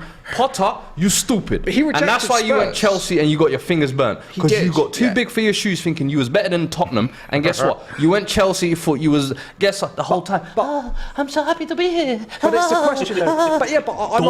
I'm answering the question about De Zerbi. Yeah. Potter did reject Spurs for Brighton twice. So I don't think it's out of the question that De Zerbi goes, you know what? Let's have another year. No, it's not out of the question. I don't know too much about De Zerbi other than I don't know enough about him as a person. But he strikes me as quite an ambitious manager. That Tottenham job, despite what we all laugh and joke about Tottenham. And he has moved around quite a lot, to be fair. So. Despite what we all laugh and joke about Tottenham, they are a fairly big club. Yeah. And let's face it, the man that goes in there and brings them some There's success. a level of ambition to Tottenham. You're right. No, but if a guy goes there and brings them success, even if it's only fleeting, he's gonna be given legendary status. That's it. That's why there is, when you talk about ambition, that actually you're spot on with that. That if you really back yourself, do you back yourself enough to get Tottenham their first trophy? Because that is ultimately, if you think you can go there and get them a trophy, you really are backing yourself. And let's be honest, you're more likely, and no disrespect to them, you're more likely to get a trophy at Tottenham with the players they have than you would be at Brighton. Because even this Brighton team... I don't know about that one, Chief. I don't know about that one, Chief. Have you seen our squad? Yes or no? I was going to say, do you think it's on a par with Brighton's squad? I'm telling you now, Brighton's squad clears our squad. Starting 11? Yeah. I'm telling you. I mean, you're still 3 places above them in the league, even though you've underachieved. I hear that, and trust me, there are players in Brighton squad who I would swap in a heartbeat. Yeah, but players in mine. the same could be said in reverse. Harry Kane would walk into the Brighton's only team. one, and then who else? I would like Romero. Romero, okay. Is he that clear of Dunk and Colwill? Not that clear, but I think Romero is I think this Richarlison. season, in my honest opinion, I think Romero's been very mediocre. Richarlison, Son. Come on, man. I know they're having different seasons. Laurie, come on, man. Laurie, come on, man. But we are talking players now, so we can do the team of the year. You're better than this, man. You know what I'm saying? But they're underachieving. Let's move on to the team of the year, because... actually, let me read this super chat. Ozan Kabak. Yes, he's played centre-back. Sends a super chat and says, Laurie, why do you keep jinxing your own team? The internet has all the receipts. Listen, if jinxing my own team is being confident and saying what I believe, then you can throw that at me all day long. I am what I am. I say what I say. I don't make no apologies for it. Rightly so. And it's still not over until it's over, until that lady sings. And I'm not going to preface that by using that. Misogynist term. And you know what? The rest of your fan base, and the rest of your fan base, as though he says Gakpo is better than Sancho. Yeah, I don't think too many people would argue with that. I don't think so. That's not even like, you know what I mean? But let's move on to this team of the season 11. So, and I don't want to keep this too long as well. So let's try and keep it almost like short summary maybe of why. So goalkeeper, who are you going for? Let's go with you first, Tom. Ramsdale kept Arsenal in the title race. Yeah? Yep. Laurie? I think Ramsdale's a shot, but I also think my man's keeper is he's kind of head and shoulders above everybody else. Edison? Yeah. Makes mistakes. I wouldn't have said Edison. I would have said Edison maybe over the last few weeks. Yeah. Edison over the majority of the season, I think maybe he was like one of the few liabilities. Yeah. I would say Alisson for me. I think even though Liverpool have been really poor this year, there have been Liverpool would have been way further Nick Pope? Nick Pope is another great shout as well. But for me, I think Alisson this season, even in the Champions League, there have been times where you can see he is clearly the best goalkeeper in the world. Like the command this guy has, I just feel like there's nothing he doesn't do. Of course, he has the odd mistake, but what goalkeeper doesn't? Exactly, Especially when you play as risky as he does. I think Ramsdale's a great shout, but I think even some Arsenal fans would say over the last few months, maybe. Yeah, Ramsdale. I really rate Ramsdale. I really rate Ramsdale, but yeah, you're right. Sometimes he is. I mean, the Southampton game was. I think he's 24. Is he 24? Yeah, I don't for know, a goalkeeper, that's very young. He's very good. Don't get me wrong. We all love Ramsdale at Arsenal. He'll be there for a long time. I think the fact that you go? He's good. Ramsdale's a leader as well, by the way. Do you know what? I'm sitting there and the first name that when I'm trying to think was Alisson because Edison. You're right. Edison's had 2 great games in Champions League recently, which is massive for us. But he also has made some mistakes this season. So, but playing out from the back. Yeah, that's true. I agreed. Listen, comfort on the ball, and not just playing out from the back, but comfort for the ball to be played back to him, and no one change where they stand. He's elite. He's the best in the world for me at that. But Alisson in a difficult season for. You know what? There would be seasons where United were really bad, and everyone would have put De Gea in as keeper of the year because he saved them. Similar type of situation. He's been busy and he's saved them at points. So we'll go Alisson in goal then. Right back, who are we going for? Oh goodness me. Nah, I think for me. We play. By the way, we're not doing no weird inverted stuff, are we? No. For me, I think there's 2 clear standouts. That's Ben White and Trippier. Yeah, I was going to say White. I think it's Ben White and Trippier. I'd agree. It depends on which one. So if we had to go around the table, White. Yep. I'm going Trippier. I think surprise. Trippier, the delivery. I think also for me, it's the Ben White. I respect that he's actually a centre back playing out there, and he's playing it so well and so comfortably. You almost question, do we even want to bring him back to centre back? He's actually that good. Yeah. But I just feel like with Trippier, I thought when he came back to Newcastle, it was like an over-the-hill signing. I thought, I didn't quite look at it like that. Is he captain? I looked at that as an inspiration signing. I thought it was like an experienced signing, but I thought you probably had your best years at Spurs, Burnley, Atletico, and now you're probably coming in your latter years. He's probably hit another level, I feel like. I must admit, I didn't see that way. How good he's been, especially in the back 4 as well. I've been very surprised with. So it's a delivery for me. It's a delivery. I'm going to go Ben White for obvious reasons. But you're spot on. Ben White and Trippier were the 2 for me as well. I'd go with Trippier because of the fact not only has he been solid defensively, but I think his delivery is just a different gravy. That might be a 50-50 split then on that. Actually, let me read the chat. Let me see what they're saying. Okay. I was going to make 1 point. They're going Ben White. Yeah. They're going Ben White.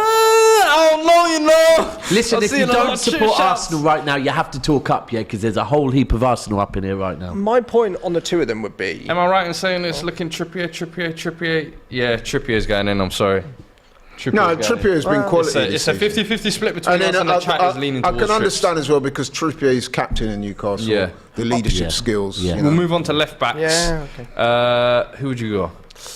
Left back. I'm trying to think. Ake, probably. Well, he's played on the left, so I would give it to Ake myself. I would. That's my slot and only choice. Yeah, I don't think there's anyone else. Absolute no-brainer for me. I don't even think it's worth asking you. I know you're going to say Zinchenko. No, I'm not actually. Zinchenko's kind of tailed off a little bit. Got to give it to Ake. Give it to Ake because he can play the piano as well. There's not many Premier League footballers. Yeah, he's an accomplished piano player too. Okay. Yeah. Piano Does that mean you can play linguists. the piano as well? Can you play the piano? I can't. Oh, right. I can't. Okay. So I'm trying to learn the bass guitar. So we got Alisson, we got Trippier, and we got Ake. Now our 2 centre backs. Daps, who are you going to go? 2 names. It's hard for me because this is a point where, like we said with the manager, where you want to wait to the end of the season. Because I'm a strong believer that if you can carry your team over, but also if I'm looking at Manchester City right now, I have to like. There's big shouts for John Stones at the moment. John Stones. They've been playing him in midfield. 100%, and also first half of the season, John Stones was injured a lot, so I'm not having the John Stones thing for me. You know what? Can I just shake your hand? And don't get me wrong, I'm not here slandering. And let me be careful. I'm not slandering John Stones. No, John Stones is massive for us. He came back, but you have to even look at like the whole season. Ruben Diaz. Ruben Diaz, I think, is for me one of the best. But I can't take what he's done only in the second half of the season and then put him in the team. Do you know what? I think even his impact, you could say, is huge. Yes, that's and what you can say. feel Without the them difference. two coming back, we wouldn't be. That defense wouldn't be what it is right now. Yeah, but that doesn't mean that. And to a certain extent, that's why I say at the end of the season. If not Stones, who would be the 2? Right, I'm going to say Botman. Botman. Yep. And Mind you, Newcastle's defence has because been... I want right, this sounds mad because, listen, any City fans watching this, I'm not putting them in there because it's not the end of the season yet, and because I'm still saluting how big Ruben and John Stones have been to this overall success. But this is in the Premier League one we're saying, yeah? Right now I'm going to say Botman, and I'm actually going to say Saliba, because I also think the fact Saliba's that Saliba's got to be injury has... It's been crucial. So I'm going to put Saliba. This is the thing. I'm very secure with my club. Ivan Toney equaliser, and it's 1-1 in the Brentford Forest game. Big goal in the that's not relegation. good for Forest, man. Big goal. That's a Relegation fight. dog fight and a 6-pointer, that one. So yeah, so Brentford at home. Botman and Botman and Saliba. Saliba. Saliba's got to be in the shake-up. And you know what? I was going to say that partnership with him and Gabriel's been stellar. So, and you know that central defensive partnerships are crucial. So I actually would have gone for Saliba and Gabriel. See, I could do unbiased. No Harry Maguire, no.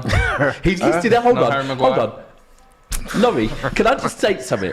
Laurie, you said Ramsdale, Ben White, Saliba, Gabriel.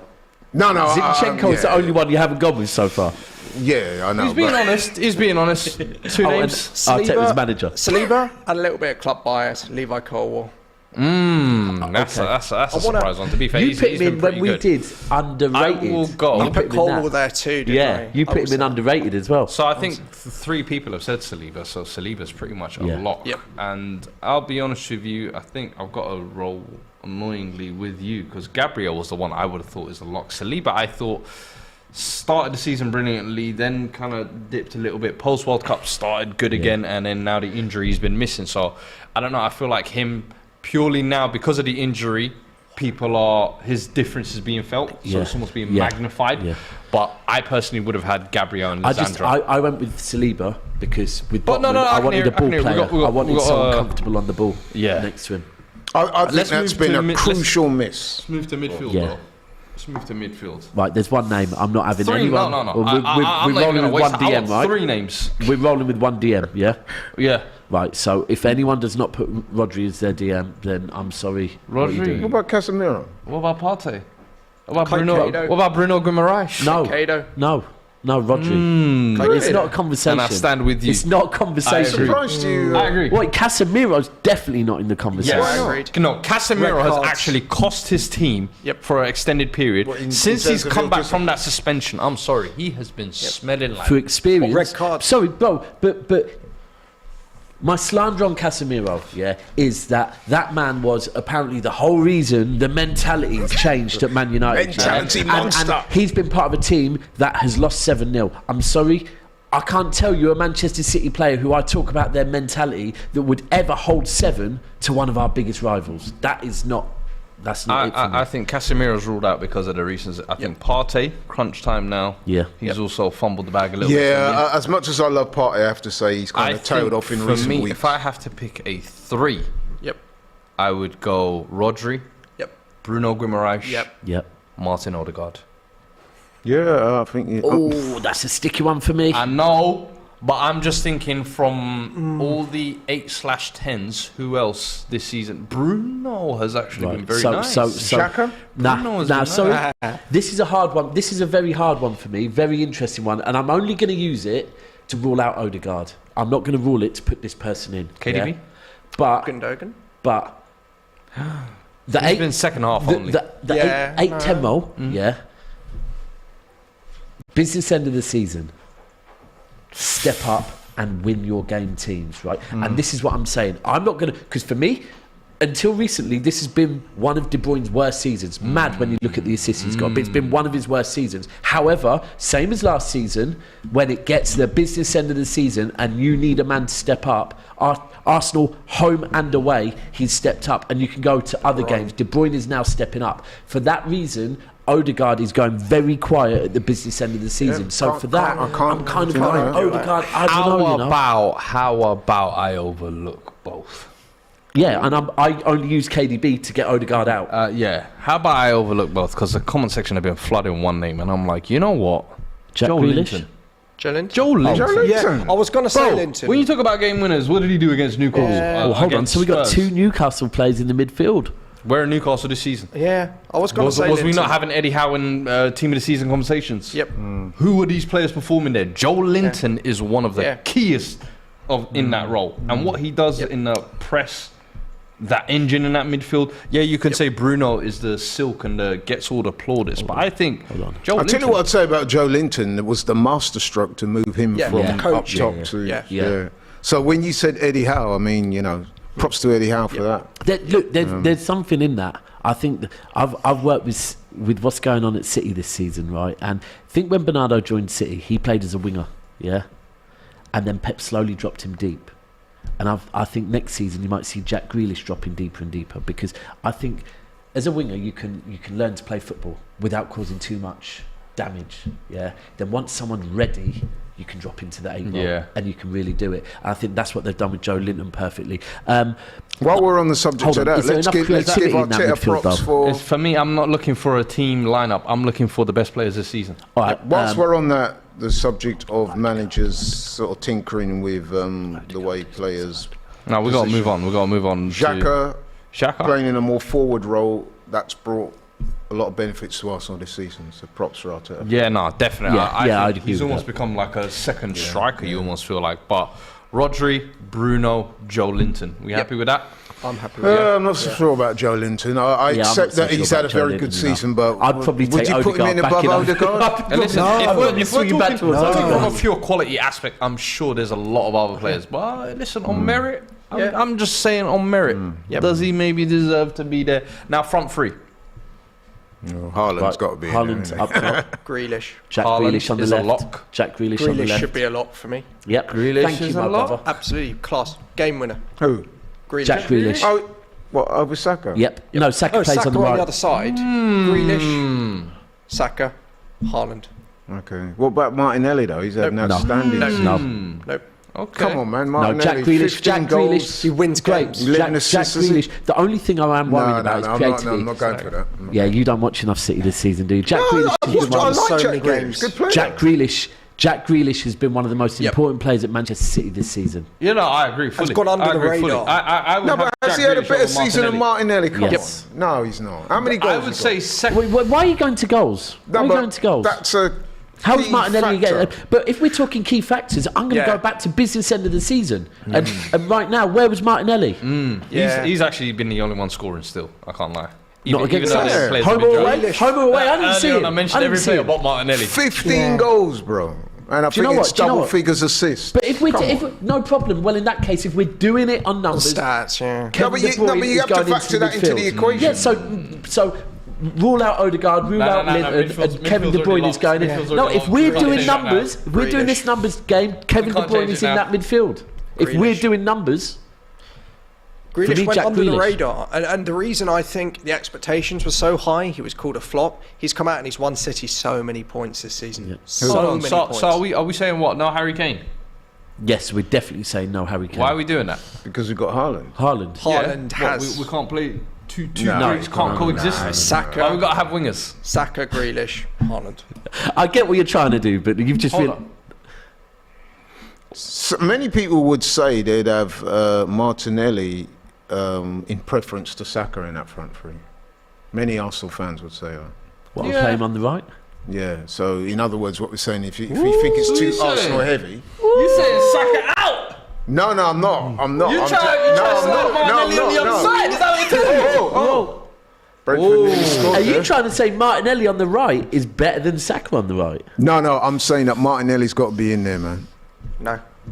At the detriment know of about Jack that one. Grealish. As much as I rate Grealish, a very Jack good Grealish, player. 5 goals, 6 assists. I know people will say, Come like, on, you know, bro. numbers And that. he's playing for I know, City. but for me, Jack He's Grealish playing has for never been a City. numbers You guy. go and look at If you look at Jack Grealish's career, his whole Never career, he's been. never really been a numbers David guy. Silva's numbers I feel were like never this amazing. season, though, Pep has been almost doing everything possible to make sure that 100 million flop tag does not end up on his hands. So this system is almost catered in a way to. That's not Pep. You've got No, to I come don't up think with Pep it. does that. I'm definitely giving Pep some credit. There's a reason otherwise, why there's didn't a he play reason. Calvin I've said Phillips? This transition that you lot do this year of almost like the rugby play, where it just goes every time there's a presser. Oh, there's been a goal, 1-1 Reading in the Championship versus Wigan as well. But I feel like he's been the biggest benefactor Grealish of your system this year. Do you know what? 100%. There's something with Grealish is. Grealish is the first name on Manchester City's team sheet, right? Now let me be clear with this, because there's no rest. Over Haaland? Let me be clear with it. Don't when I believe say that, he's the first name on the team sheet, because sometimes, Pep will want to rest Haaland. Pep don't give Jack Grealish no rest. No rest. He's every game because he relies on his fitness. He's not worried about it. I agree. Haaland is the first name, but but Haaland gets rest. Grealish has not been given no rest. So all this narrative that Pep used to drop Leroy Sané very often, So let's be clear. Jack Grealish, since he's joined Manchester City, all he has done is what Pep Guardiola has asked him to do. That's all he's done. Otherwise, he'd be dropping him. He would be dropping him. He's so important. You talk about the numbers, but David Silva at City was the pass before the pass. What Jack Grealish does, dragging players out of position. Oh, we know what he does. Allowing He does it with space for aplomb. Haaland. But what I'm saying is, you cannot put him in a Premier League 11 over Martinelli. Rashford was an interesting one. I thought Rashford as well. Rashford is. See, I'd be happy to drop. I like doing these. I'd say drop Martinelli and Grealish, bro, and get me Rashford. Drop Grealish into an 8 role. Which one of these two was This being North called the best London player? rivalry. No. Let me is ask you getting- another question. What's up? Rashford was the only one at one point being called the best player in the world this season. No, it wasn't. Haaland has been. No, I know. I'm saying of Saka those has been three. as well. Grealish hasn't. Neither has. Saka But it's has been Rashford. too. But that's Rashford. Listen, I but don't that's remember Rashford. Rashford come Where was close Saka- again. Where was Saka being called? But isn't that He's Rashford currently on the through the best form in Europe. I remember that for like a 2-month period, Rashford, people were saying, Yeah, he was. Oh, are you best going player on in Europe 2-month periods now? I'm just saying. Exactly. Did anybody else have that kind of? Yeah, I hear the face? Rashford thing, but where was Rashford playing there? Through Left the wing. middle? Was he playing on the He was left? playing left wing. He's only started playing through the middle recently because of Weghorst doing up Weghorst. Look at that.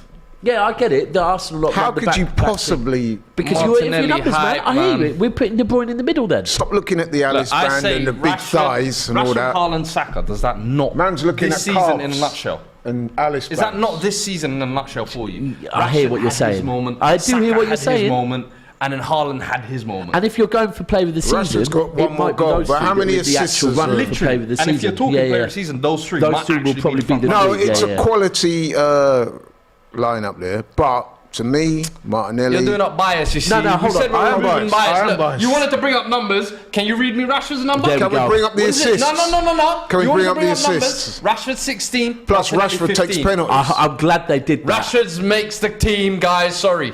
So the front line is now. Can we Rashford. bring up the assists? Do you agree, Rashford?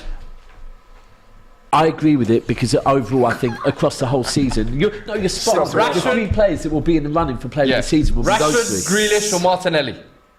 I don't agree with Rashford, One but of the three. Yes. Grealish. I'm going Rashford. So we got 2 votes. You went I'm Martinelli. going Martinelli. Rashford makes the team. hold on. I didn't get the hold on. Whoa. No. He was allowed to say You Grealish. changed your mind You too didn't- late. You didn't allow me to say Grealish. We finessed it. Rashford made the team, baby. I didn't get the option Since of the World Grealish. Cup. Since the World Cup, Rashford. You're slow. I'm saying Hey, so let's run through that team again. That's Alisson See, you're in goal, doing that like. Trippier right back, Aki at left back. We got the Arsenal boys at centre back, Saliba and Gabriel. Oh my God, Big goal. that is a last minute kick in the that is teeth. awful Josh for Da Forest. Silva, Brentford 2, Nottingham Forest 1. That could send them down. That gonna is be dreaming that about could on the send them last day of down. the season. considering they were That's 1-0 up freaking in the game out. as well. That is going to be fuming. And who's for got to go Forest. to Brentford on the last game of the season? he's trying his best to build up this hype. Who's got to go to, Yeah, City. and who also went to City and beat them early in the season? Oh, you are trying to cling on Listen, to let me everything. just finish this team out quickly. Is So it we got VAR? Alisson in goal. We got Aki at left back, Trippier at right back. The Arsenal boys Saliba and Gabriel at centre back. In midfield, we got Joe Linton, Bruno, and Rodri. And then up front, we went Rashford, Saka, and Haaland. For me, I think that's Grealish. Justice for Grealish. Why Grealish? We could do justice And for Grealish for Kev. Rashford. And Kev. Kev? No. Kev I can hear, but it's more of a late surge, I'll Yeah, say. I agree with you. Late surge, but yeah. I agree with you. Yeah, look at that Brentford But score. that is 6-0. The Brighton game has finished. Wow, I can't wait to see the goals on that one. That one's going to be absolute madness. And then 2-1 currently at the Brentford Nottingham Forest game, coming up to the final couple of minutes. Come on, Brentford. Just on this Brentford thing, because I see you're going, oh, they beat you earlier in the season. They did? Yeah? They did. At your place? 100%, so did Everton. But the thing is, we know what City do, right? That's very normal, bro. Business end of the season. You think that happens? It's you possible. think that happens? It's possible. No, do you think that happens? I'm saying it's possible. Doubt it. It is possible. We'll It's see. not possible. We'll see. There's plenty of stuff to happen from now till the end of the season, but I definitely don't think it'll See, be when Arsenal I winning said the it was title. over, it's not over. Everyone and poured scorn never and over. vitriol and all that, but not you know, over. it's facts. Brentford beat you at your place earlier in the season, so why is it such a stretch to imagine they can't do it do you know at what? their place? And Laurie, this is the thing. This is what is beautiful about Arsenal. That you, man, try and cling onto these things. And we've been telling you all season, yeah? Business end of the season, City. Stop trying to cling onto, like, the one I was hearing recently is, we always do things in threes, 3 draws on the bounce, yeah? So we're going to go to the Etihad and lose, right? So all these little things you're clinging onto, you just need to understand. It's not necessarily a cling on, Bing. It's a valid. Yeah. It's a valid point. And I'll tell you it's something more valid, else. The fact that And the I'll tell 4 you out of something 5 else. business end of the season, Never we turn up. underestimate the integrity of the Premier League. Oh, you did with Southampton and West Ham. No, I didn't, but Arsenal fans I did. started off Yeah. saying this. The league is not over because we have to go to 4 teams away from home, right? Fulham tomorrow. I've been saying it when people have been asking me about the treble. I said, we've got Fulham at the weekend, bro. Don't ask me about the treble. And Pep yesterday got asked about it. He said it's a great... In fact, the day after we played you, he got asked about it. And Pep said, yesterday was great result. But today we're looking at Fulham. That's it. Because they will drop points, City. I'm convinced of it. But the problem is... You keep So lying drop to yourself. points. You keep, No, but we will drop points probably These as are well. the comforting lies we tell ourselves. Bro, In the order mirror, to get first us through thing the when they wake process. up. So I you understand. think City will win all 7 of their Premier League I think games? I think the Premier League title is going to Manchester City. That's what I believe. So whether they drop points, you will probably drop Well, points. exactly. Like, Yeah. Wouldn't they might you- not have a perfect record. You ain't winning a title, big man. That's what I'm telling you. Stop dreaming of Fuad, it. It's over. don't you You think had the it in your hands. The chance came. The chance went. And that's As it. of right now- we've just had one confirmation of our You're first top of the relegation of the league. season. Hold on, Wigan Athletic, former FA Cup winners, just a decade ago, Against just over us. a decade ago, against your When they boys. got relegated. Yeah, they have just been relegated from the Championship. I don't like it when that happens. If I'm honest, when I see like a former Yeah, Premier yeah. League team, It is what the it is. Boltons, the Sunderlands. I know It the is game what is the it is, game, bro. but I just hate when like you see one of those almost like you think, Bro, damn, I I get mean, it. Zaki I've been years, there. we won't forget that type exactly. of thing. I walked but- that walk. Leeds did their time down there. Yeah, Southampton Everyone's, did their everyone's got to do Hello? it. Everyone's but- got to no, do it. but Everyone's got to do Leeds it. went up, then down, then back up. City went... No, we didn't. City did go No. down, then up, but... No, we did the same thing. Listen, you know, we third ain't tier going to English turn this into a history lesson. We ain't going to turn this into a history. Before we wrap up, because it's coming up to the last couple of minutes in the Brentford Nottingham Forest game, there is the Spurs Liverpool game tomorrow to still look forward to. At Liverpool, right? Where do you guys think that is kind of lying? Is it at Anfield? Yeah. Come on, bro. That's a no-brainer. You said wash. Can I ask you a question? Maybe not a wash, Hold on. but they're actually on good form at the moment. Let me actually see. And Phil, I can I fully ask you a expect them to question? Go for it. Second half, Ryan Mason performance. How do you feel on it? The second half performance. I loved it. I'm not gonna lie to you. We Doing were the sat job. here. We were sat here doing a watch. Can I finish a sentence without being trolled for 2 minutes? Yeah. The Enfield Listen, Pep. that was for me a good second half performance, but it's the bare minimum. Do you know what I mean? When you see that kind of tepid first half performance, and I'll be honest with you, I'll give Mason a little bit of credit because I think he must have said something at halftime to get that kind of reaction. That is what I wanted to see from Stellini all this time. Go and try and switch up a little something. Give on the these players a touchline, little, getting involved. get involved, Yeah. give a bit of energy, a bit of vim, but I'm not going to get carried away with it as well because I've seen these players do it when there's absolutely nothing more to play for at the end of the season. All of a sudden, guys want to turn up and start giving their all. Play when it counts. Play like that in the North London derbies. Play like that when we're playing Chelsea. Play like that when we're playing against other top 6 sides. That is probably the first top 6 game this season we maybe turn up to, and it's what, the second half. Come on, I don't want to sound too. I don't want to sound too disrespectful. I'm not going to have this kind of, oh, should he be considered for the job now? And I know he's doing up all, oh yeah, I would love to be considered. Is he really? Listen, we appreciate holding the fort till the end of the season. Do that and go back to coaching the kids. Yeah, let's stop the nonsense. Yeah, I mean, Come exactly. on. I think it's probably good. that result was achieved in spite of him, not because of him. I think it's an interesting game though, because if Liverpool do win that, 56 points.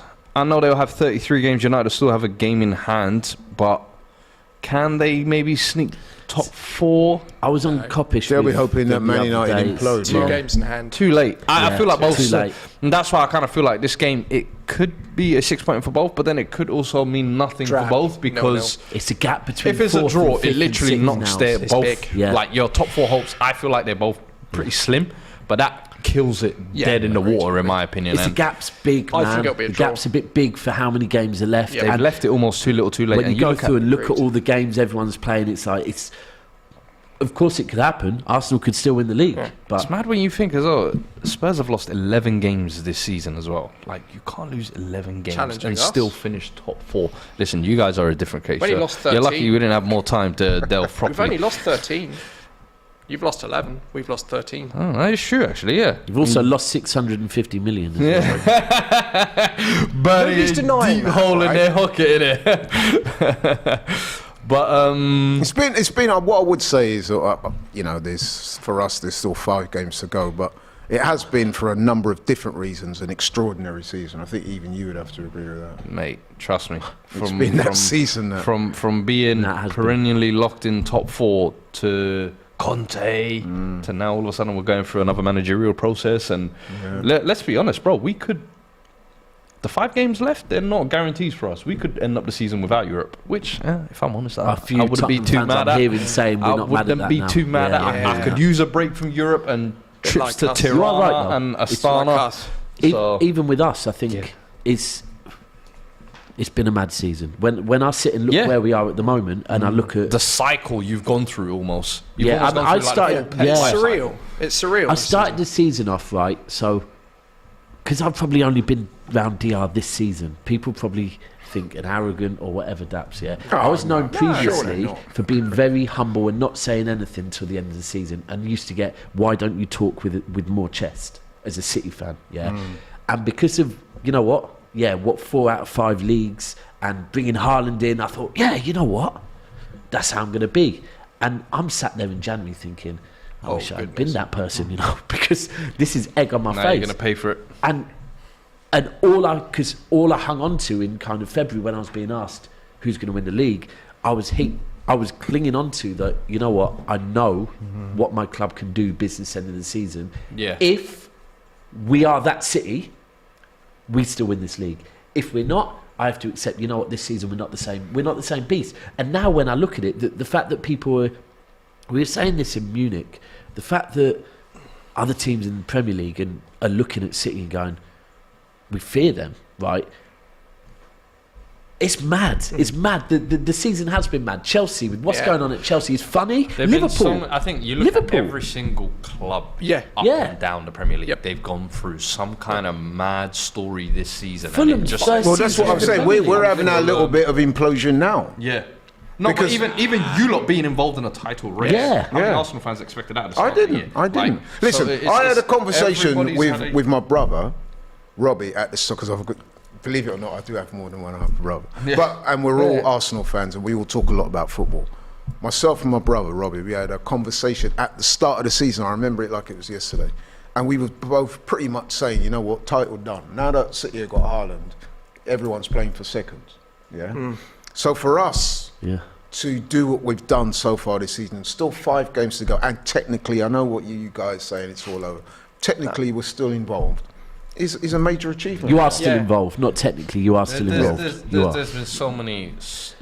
Leicester, Look at again. West Ham being Look at involved Leicester. after being back to back. Fulham's first season in the Premier League. Fulham.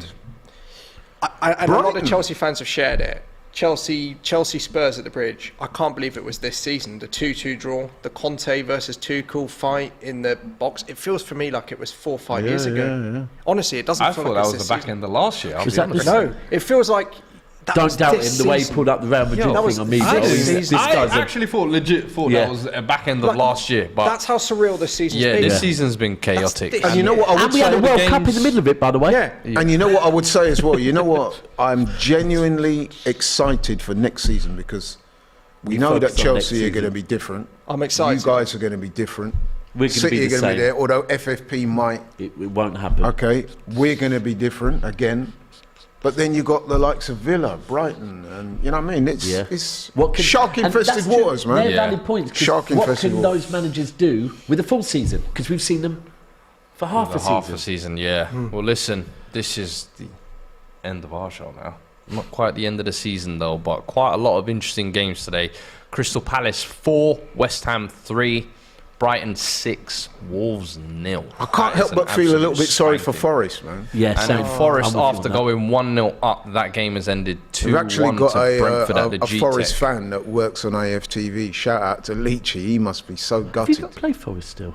Want them to stay. Yeah, we do, listen, yeah. At Forest? Listen, let me get your quick predictions Yeah, for that Liverpool Spurs game tomorrow. However, just give me a quick score prediction. 1-0. 1-0. I am going for a 3-1 Liverpool win. You took the words right out of my mouth. Yeah. I was definitely going to say that, yeah. 3-1 Kane scores for Tottenham. Yeah. Get a little something. So I'm leaving with something at least, you know what I mean? Well, listen, people, that is the end of today's Saturday football show. We appreciate you all who have joined us throughout the show. Make sure you like the stream on your way out and make sure you click the links in the description. Subscribe to the channel as well if you haven't, because listen, we got plenty more great content. There's the watch along tomorrow, Liverpool versus Spurs. We'll be covering that as well. Make sure you go check out some of the F1 stuff as well. Baku, I believe, this weekend, the races. So On Track, we'll be covering that as well. So the link is in the description. Make sure you guys go and check that out. I just want to say as well before you go, shout out to our host. He's been very good. Appreciate it, man. He's had to cope from some strong characters. No, I love it. This is what I like. I like it when people have different opinions and we can actually have back and forth and go through it. So what the Saturday Football Show is all about, and we appreciate you guys, as usual, participating in the comments, but we will be back next week. Till then, people, take care. Competition time again, and here is a chance to win a brand new PS5. All you got to do is subscribe to On Track GP on YouTube. Also follow us on Instagram at OnTrackGP. Make sure you like the competition post. It's pinned on Instagram as well. You can win yourself this right now. What are you waiting for? Can I enter? Or can I have a go? No.